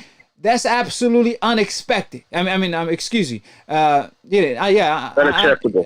Yeah, right. So what I'm pretty much saying is they first need to lock these people up and give them what they deserve, which is the needles, and then after that come out with these laws, and that's how they could calm down the people. Which, when I say the people, all type of races are protesting. It ain't just Pacific group like black people, white. Nah, it's everybody. I didn't see all type of clips, but the ones I seen with like they destroying business and all that, not all of them are black people, because I seen on more than one occasion it be some other people, and it'd be different races, and they will put Black Lives Matter, but that kind of put bad light on the black people, because they thinking, black people are violent and all that. They try to twist the narrative around, but there's no narrative when the cause of that is this cop that's supposed to be protecting the people is actually doing the opposite of that, and he actually killed this man cold-blooded. I mean, the man, he did it so normally, it kind of he had me worried for a second or two. I'm like, man, what if I came across this guy and I encountered him? You know what I mean? So all I'm pretty much saying is, how are we going to be safe as citizens if we keep saying things like this happen almost every other day now? I mean, we used to see things like this every month or so, but now it's almost like every other day, thanks to social media. Because now somebody does something wrong and they capture on social media, they can't get away with it like they used to in the past. And this is something that Kaepernick stood for, and he actually put his knee for this same way the cop did, but Kaepernick was doing it for the good of the people. Yeah, they made that a meat. Yeah. They made that a meat. We're making fun of that. Right. And that was you see what's the reason why he did it. You see, Muhammad Ali spoke about this issue from day one.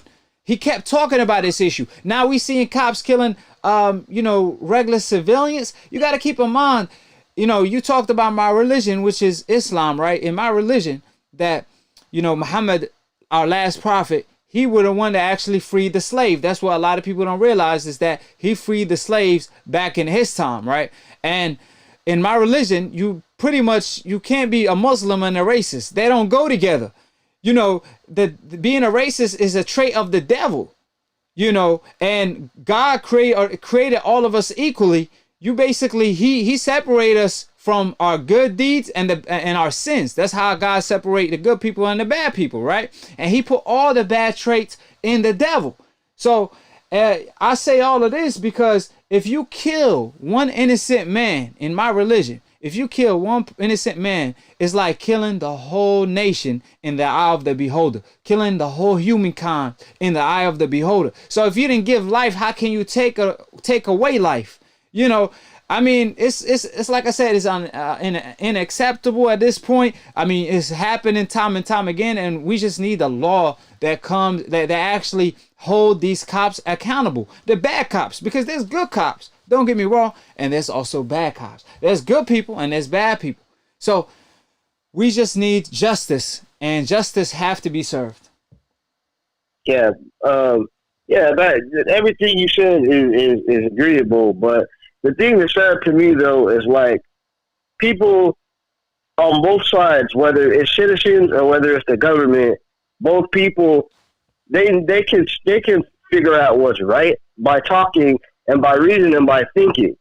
But on both sides, they're using that, they're making up excuses to do wrong things. Right. They're, like you said earlier, the looters are looting, and then the politicians, they're saying the right stuff, but they're trying to save face, but then the actions that they're making are piss poor. Right. And see, everybody can hear it and see it.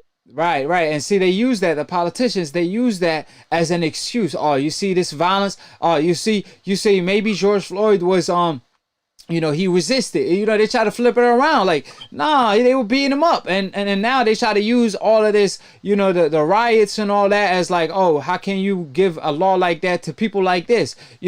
And so they kind of try to flip the narrative around, but we all know what's the cause of this. People are actually having a riot because they tired of protesting. They did it, and they try to do it the right way so many times it didn't work. So that's why they actually having riots. But the right approach is the Martin Luther King approach, not the Malcolm X. Even though I respect Malcolm X and he's one of my favorite figures that I ever watched. I respect him tremendously. I always looked up to him. But Martin Luther King had a more effective approach. They were both right, but Martin Luther King was like, you know what? To win this game, we got to play smart, because the ball is not in our field. It's on their field. So we got to play by their rules. However, we got to outsmart them at their own game. And that's how people got to do it. They got to protest to come out with the law to shut all this cop brutality and all the above. Because like I said, I mean, they killing people in vain.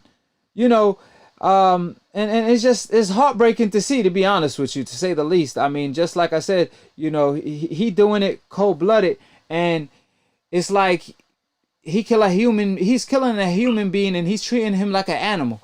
And it's like, this got to stop, but a way to beat the system is play by the rules and outsmart the system.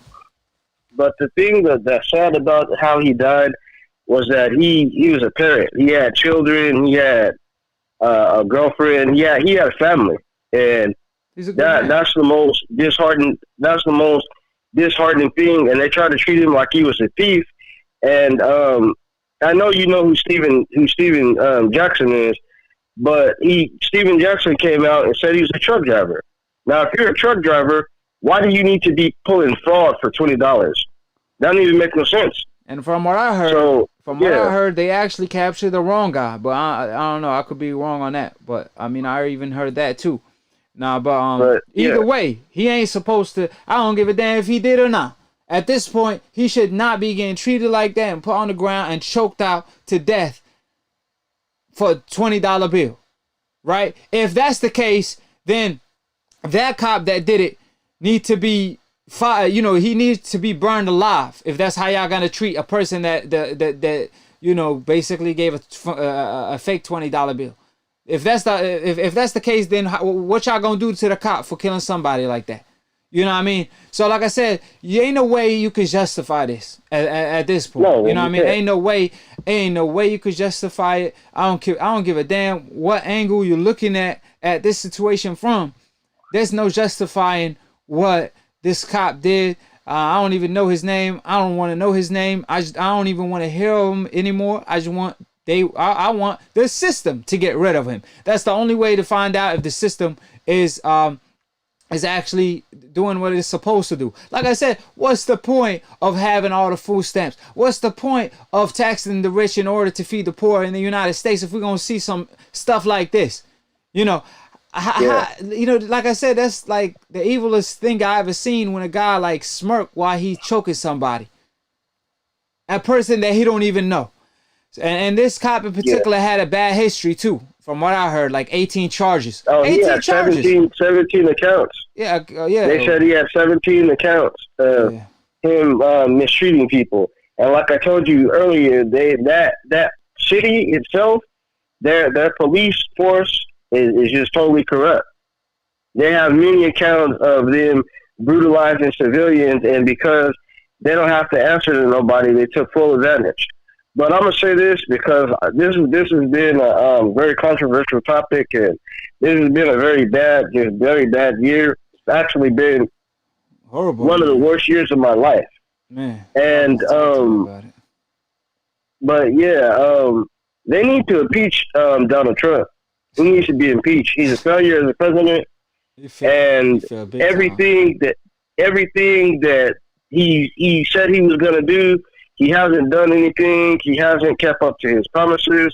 And it's a shame when I can turn on Muhammad Ali and I watch a video of Muhammad Ali yesterday, a little 8-minute video, and he's speaking more facts and more wisdom and more knowledge almost 100 years ago over the man that's supposed to be running this country. Crazy, right? And that's a shame. And that's a shame. But Muhammad Ali, he was 100 years past his time, and Muhammad Ali is a figure that will never die. You know why Michael Jordan is so popular? Is he was the goods, right? But why you see so many shoes with Jordan and all this, all his brand is so popular and is the most popular thing and this and that till this day, right? On the other hand, you see no Muhammad Ali shoes, you see no Ali shirt. We do see them, but they ain't that popular. I remember I was shopping one time, and this person I was shopping with, I seen an Ali shirt, and he was like, "Oh, I'm gonna cop this," and he was like, "Cause I copped one," so he was like, "Oh, it's too expensive." I was like, "That's not expensive. You ain't you about to buy some J's?" And he was like, "Yeah, but that's J's," and that's the issue right there. You support Michael Jordan that never stand up for his people, but it's to each your own. You know, if you feel like you ain't trying to voice your opinion to stand up for the people that supported you, that's on you. You know what I'm saying? At the end of the day, that's between you and the Almighty Allah. But on the other hand, Muhammad Ali stood up for a cause from day one, and that's why you don't see him on a shoe. That's why he don't have a company backing him like Nike or whatever. Because if you speak for your people, you're pretty much on your own. So that's why I will always support Muhammad Ali. I don't give a damn what I see with Muhammad Ali name on it. I'm copping. Because he stood up for something I always felt is right, and it is right. And Muhammad Ali is a figure that will never die. Yes, he passed away, even though we need him. We need a figure like him in the time of the way like the world is today, right? But at the end of the day, he's a character that will never die. He's a figure that will never die. He always will live in our hearts. I mean, I used to, like you said, he speaks so good and he would deliver the message in such a smart way. Like Muhammad Ali, we used to go on interviews and he would talk about racism, but he will have you cracking up. He had white folks cracking up. Like they will crack up to his jokes, but it was the way he delivers it. It's the way he would speak on the subject. He was not afraid. He stood up for a cause just like Kaepernick, and then he came back and became the greatest. That's why Muhammad Ali will always be the greatest. That's why when I talk about, you know, the greatest fighters of all time, Muhammad Ali will always be the greatest. When I say who's number one TBE, I'm not talking about he passed Ali, because Ali will be on the spot that's above number one, because his spot will never be touched. So I'm just saying Muhammad Ali always represented his people well. He's a figure that's always been appreciated. Even when he passed away, the whole world stopped and took notice. Even his star, you don't step on it in Hollywood. His star is the only star that's on the wall, because his name, his first name, Muhammad, is the last prophet that we believe in, and Ali is it stands for the highest. So you ain't stepping up on that name. So like I said, that's the reason why he was special, and we need a character like Muhammad Ali. And let's play one clip for him real quick. Float like a butterfly. Sting like a bee. Ah, rumble, young man, rumble. Hey! Hold it, you're not that pretty. Come on, man. Hey, he shook the world, literally. His performance and his action and what he stood up for. So, Jules of Life, you go ahead and finish. Yeah, I'm gonna finish, man, because this has been, like I said, it's been a very controversial topic. Right. Like I said, I'm just ending with this, man, because I did want to talk about the Crawford versus. I did want to talk about Crawford versus Taylor, but that's irrelevant. This is more important. This needed to be talked about. And, yeah, like I said, man, he needs to be impeached. He's a failure. He's a coward. And the man that should be getting acknowledgement, the man that should be getting credit is the mayor of that town in Minneapolis. I keep on forgetting his name, man. Jacob Frey. Yeah, that's his name. Jacob Frey should be getting acknowledgement for standing up and calling for those police officers to be sentenced to go to prison for what they did. And it's he needs a standing ovation for that. Right. And you know what? I just thought about something. You mentioned that. I didn't even think about that. That's actually a good thing that the voting is coming up for, the debates are coming up, and Trump is going to be going up against, a candidate to become a president, right? So it's going to be interesting what they're going to be offering, because now we could enforce, hey, you want to be president?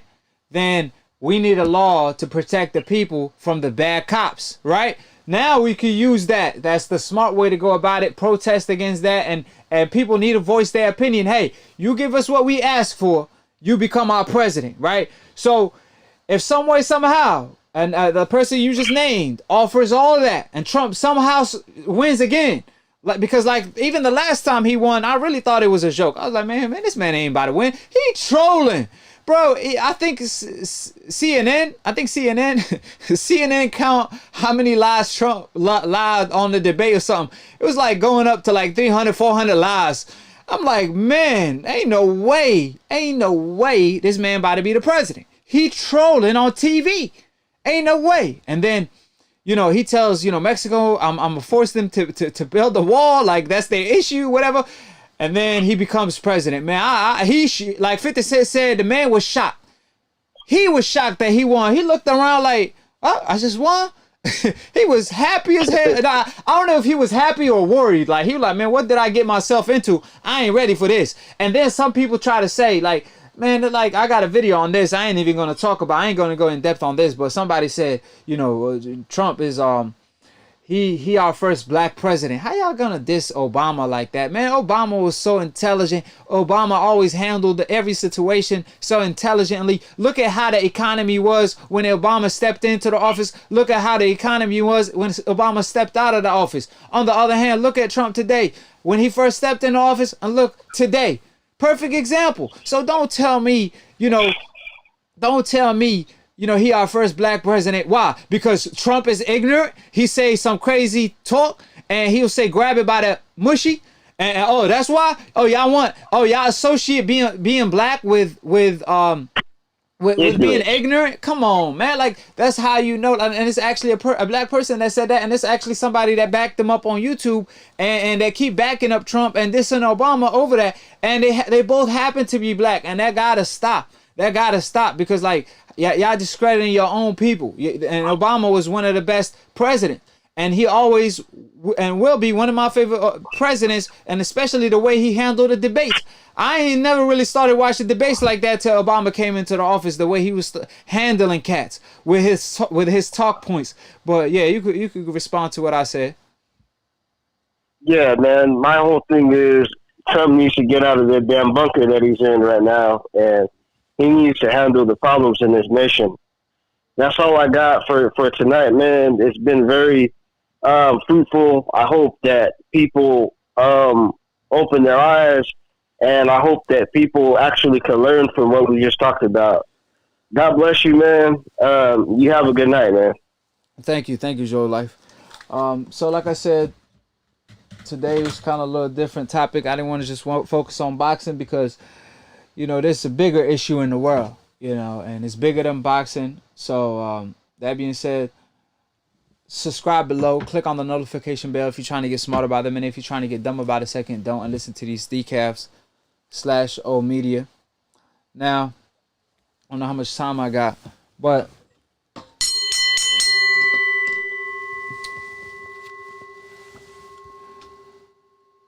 it's really only a couple topics that's out right now because of everything that's going on.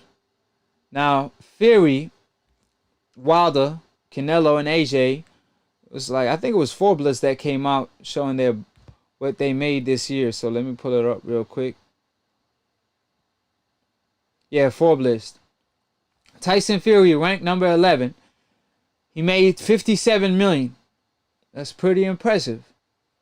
Conor McGregor, ranked number 16, made $48 million. What? Conor made $48 million?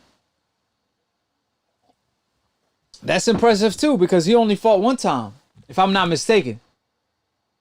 Habib, when did Habib whoop his tail? I think Habib whooped his tail in 2018. I don't think it's 2019.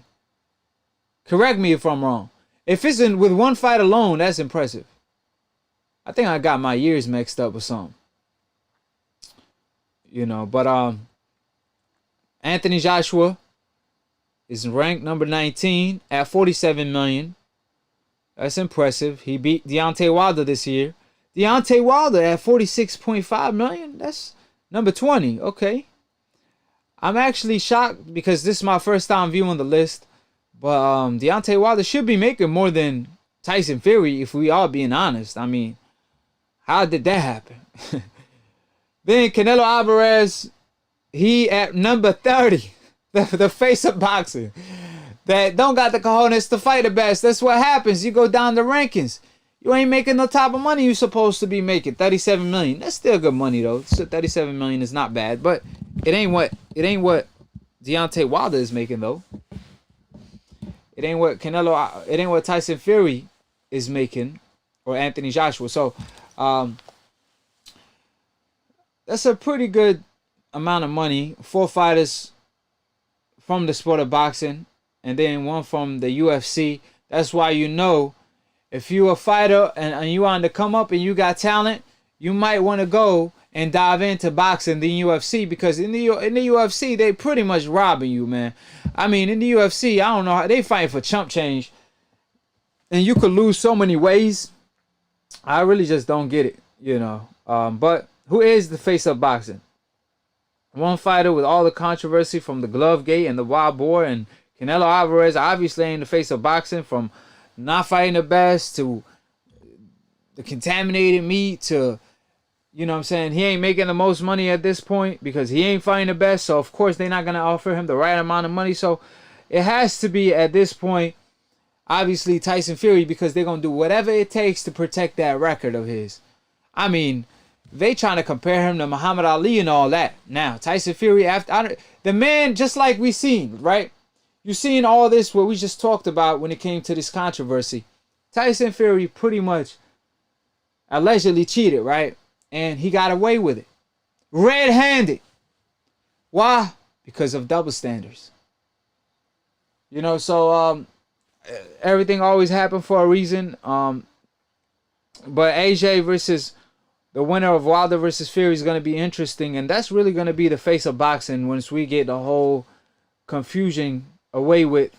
Once they fight each other, the winner of Wilder versus Fury versus AJ, that's going to be the tell of the tape of who the face of boxing, hands down.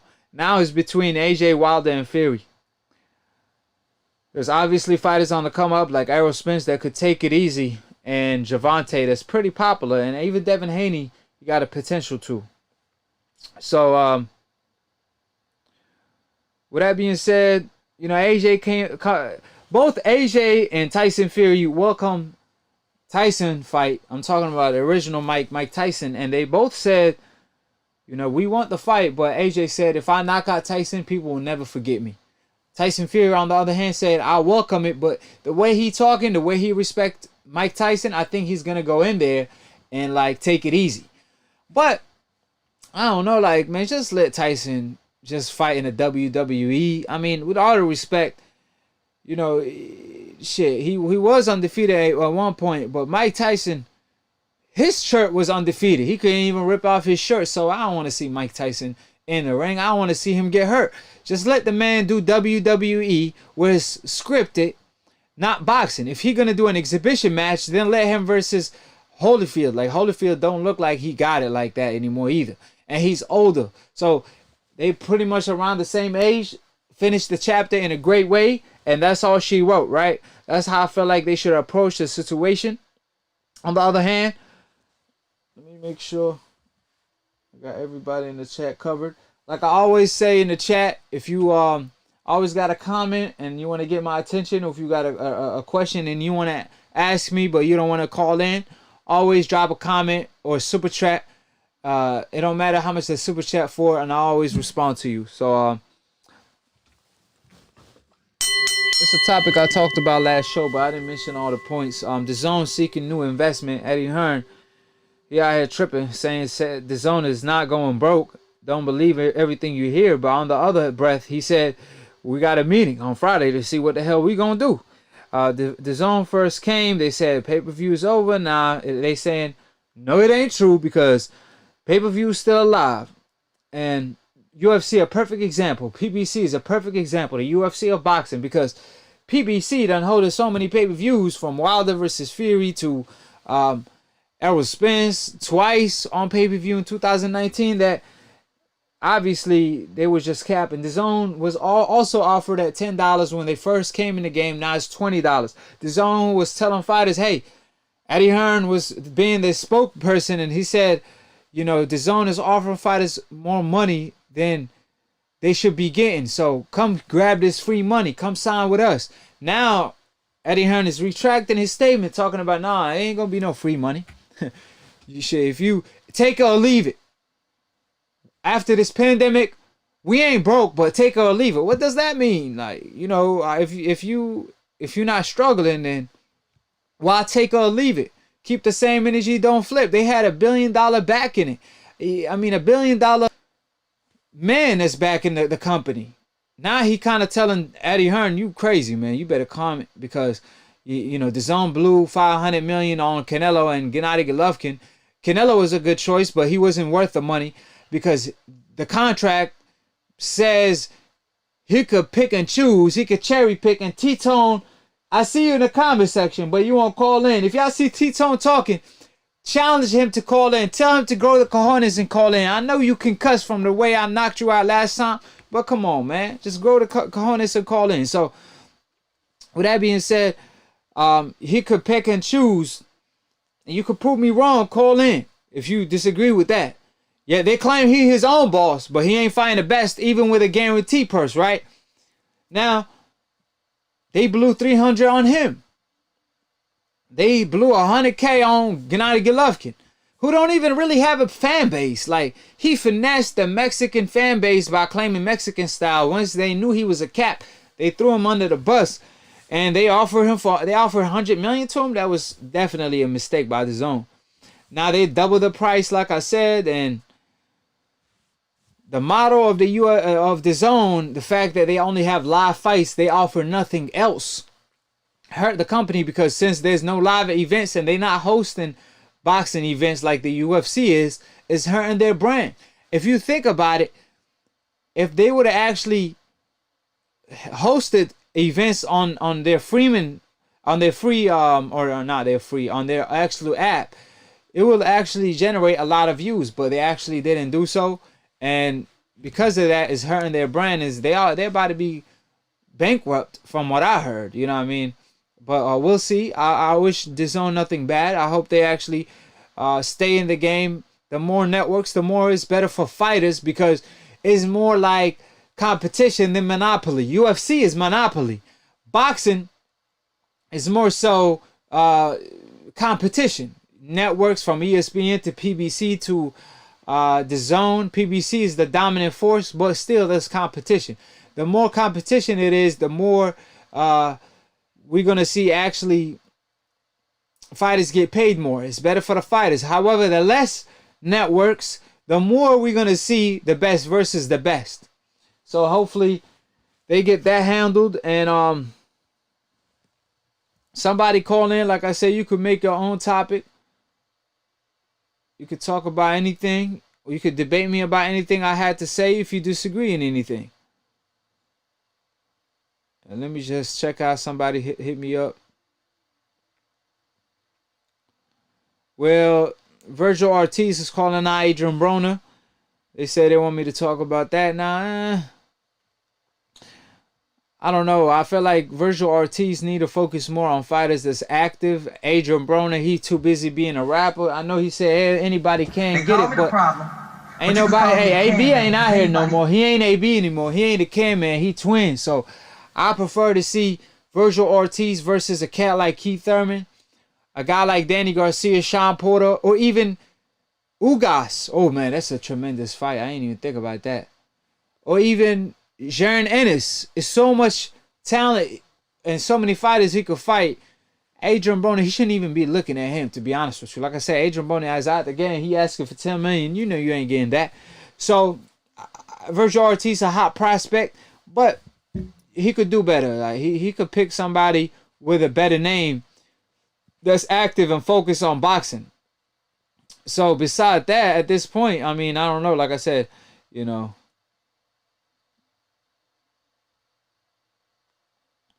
Hold on real quick. I'm just trying to make sure. Because every time I finish the live, new topics pop up. Let me go ahead and move on to the next round.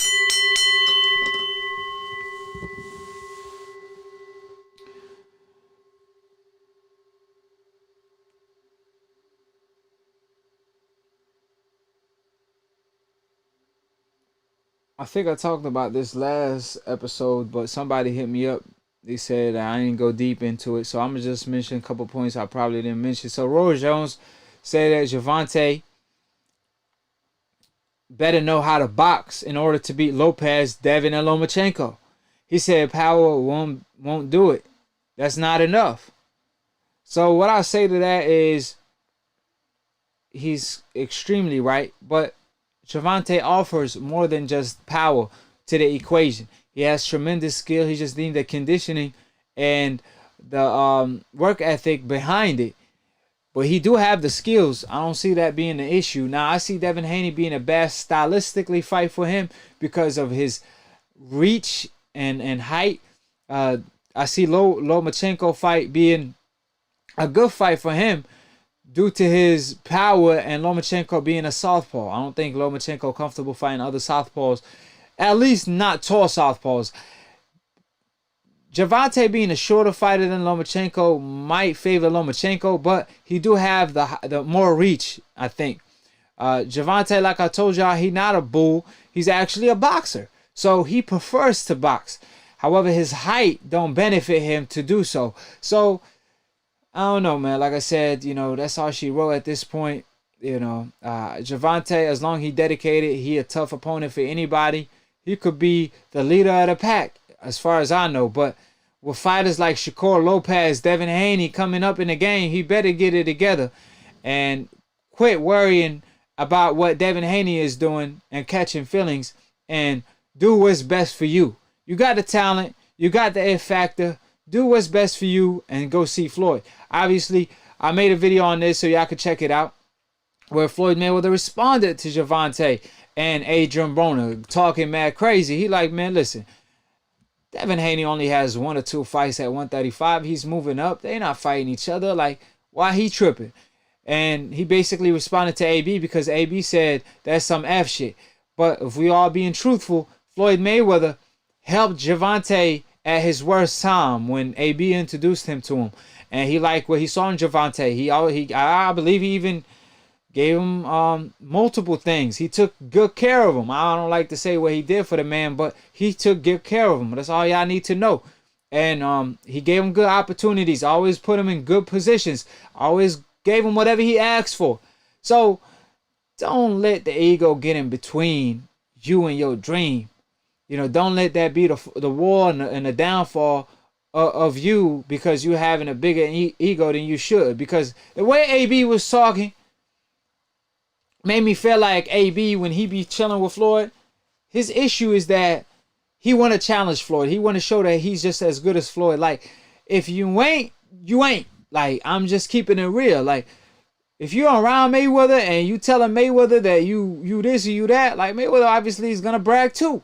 And you have two people bragging, and somebody gonna brag more because he got more to brag about. That other person ain't gonna like it. So don't let that be the issue. Take an advice or two. Mayweather is not bragging. He telling you the truth. It's called bragging when you really ain't cut like that. When you really ain't accomplished like that. But if you actually accomplish these things, then you are telling the truth. You ain't bragging. You telling them, listen, man, you got to do this. You got to do that. He giving you the green print of money to becoming undefeated and making that green money.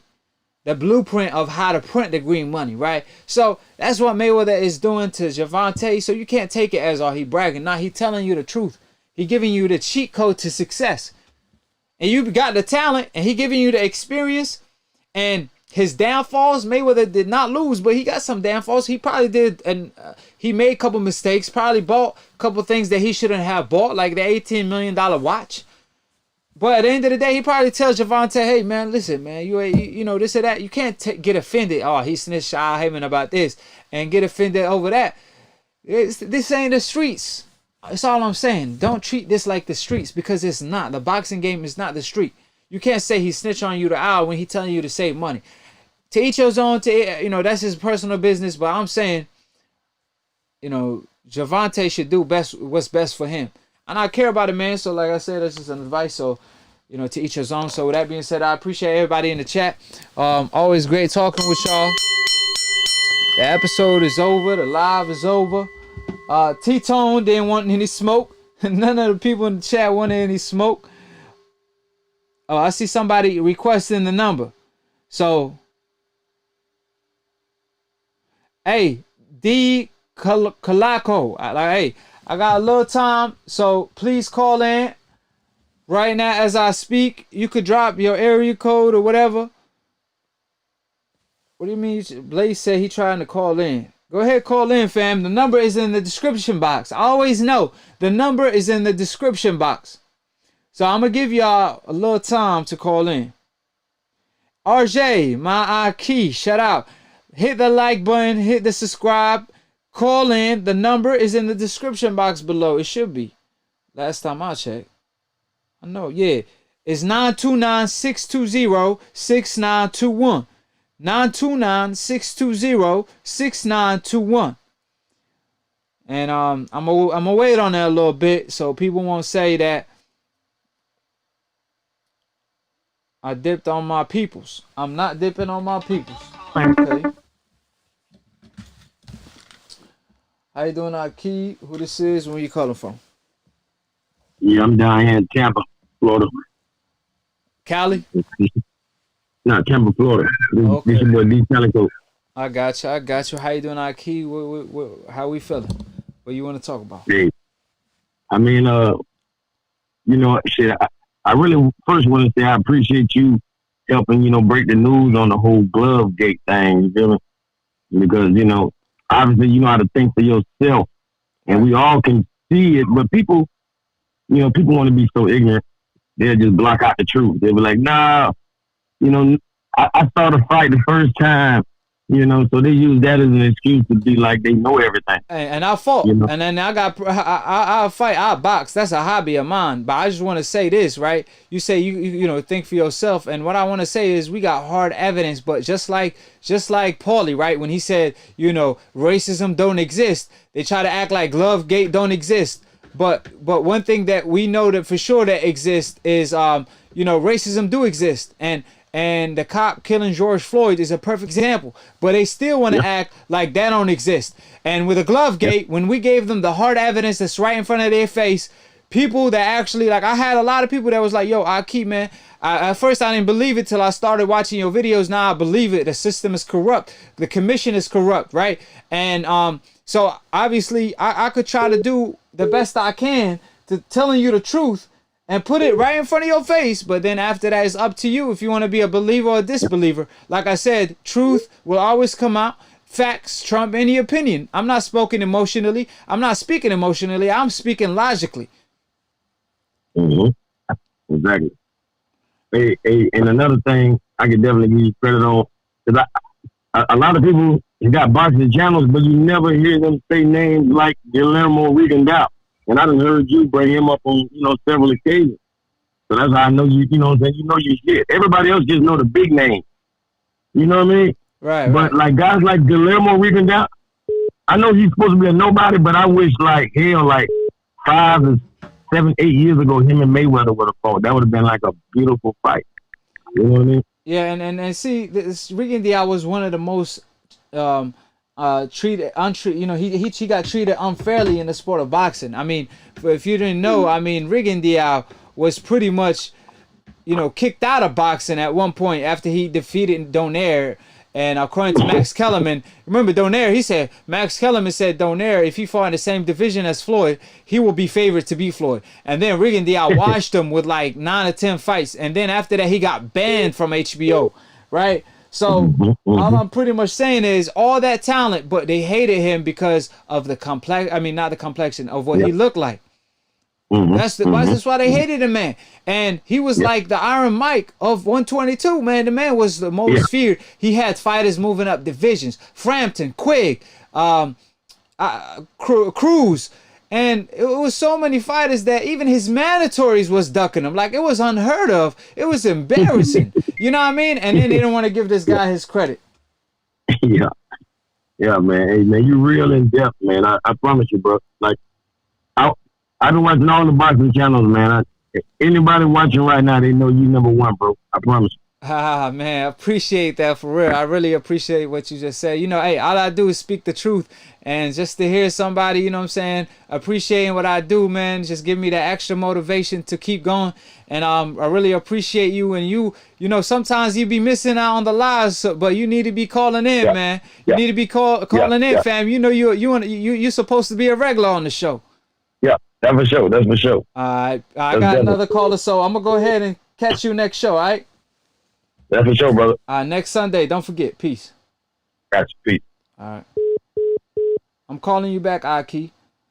Shout out to my bro Ski for showing love. I don't got that much time, so it's going to be the last caller as my computer about to die. So, AKHi, you got couple minutes as my computer about to die, so go ahead and get your your opinion and whatever topic you want to talk about. Hello?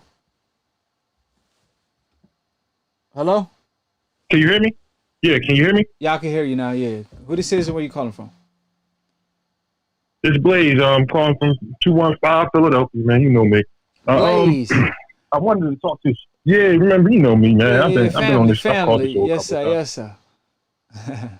All right, so I got to talk to the referee, Jack Reese, and got to ask him $1 million question about the glove. And I'm going to say, I was trying to DM you, but I'm pretty sure you're a busy man. I'm going to DM you the videos about it, and I'm going to let you break it down for yourself. I ain't going to put it on the air. Maybe you want to make a video or something about it. I don't know. I was going to make a video about it, but with all this other crap going on, I kind of just put that on the back burner because it's more important things to worry about in the world right now. Yeah, and what he said. I'm going to let you watch the video, but the answer he kind of gave me was just complete bullshit. He didn't even answer the question. So he was on the barbershop conversation, and I called in and asked him, and I kind of got rushed off the phone, and but they told me to send a video of the glove rotating in 90 degrees, and he watched the video. I'm gonna send you the link. I downloaded it to my Dropbox. I'm gonna send you the link in your DM tonight. The 2 videos about that too. And one more thing. Send it to my I believe that Tyson Fury. Definitely got you. I'm gonna send that as soon as we hang up. But the whole thing about the Tyson Fury is the #1 purse leader. How in the world does that happen? What pay-per-views has this man done besides the Wilder Fury fight? I completely think that's bullshit. Oh no, I don't know. Like I said, 2 fights before that was Otto Wilder. I feel Otto Wilder and I don't know Tom Schwartz. Tom Schwartz, somebody that was ranked number 63 on the rankings. So with something like that. So like I say, it was 2 unknown fighters. And I don't know. From what I heard, he was pretty much getting paid like $1 million or so. I mean, I don't know what happened. I mean, I don't know if they telling the truth, but it is what it is, you know. They do want a white hope, and he is Superman. So that's the only way. But if we being honest, he didn't even sell tickets. They had to give away tickets. The fight with Tom Schwartz, he sold 5K. Yeah, 5K for the Tom Schwartz, where they gave away 100K, 1,000K. I mean, excuse me, I don't know what I'm talking about. He sold 5,000 tickets, right? And they gave away 1,000 tickets. On the other hand, the Wallen fight, he sold 3,000 tickets, and they gave away nearly 2,000 tickets. So where the hell is this money coming from? Like that he's generating? You know what I'm saying? It was Deontay Wilder that actually sold the pay-per-view. So I don't know what they talking about. Man, yeah, I saw that list the other day, man. I was like, this is complete bullshit. I don't know what they got going for Tyson Fury. They really trying to make this man the face of boxing. He's comparing him to Ali is just complete, utter bullshit. Listen, Ali, hold on. No, we can't even do that. We can't even put them in the same sentence, in the same breath. They don't belong together. That's a cold breath. That's a hot breath. Because one thing for sure, Ali never cheated. Ali got out the mud. Ali fought for his people. Ali fought the best. On the other hand, this man cheated on more than one occasion for the steroids during one incident, on the glove gate on another incident allegedly. And then just to make it clear, you know, there's no comparison. Muhammad Ali, not even at his best, beat George Foreman and Frazier. And on the other hand, Tyson Fury, man, the only two named fighters he really fought that's good, that's Wilder and Klitschko.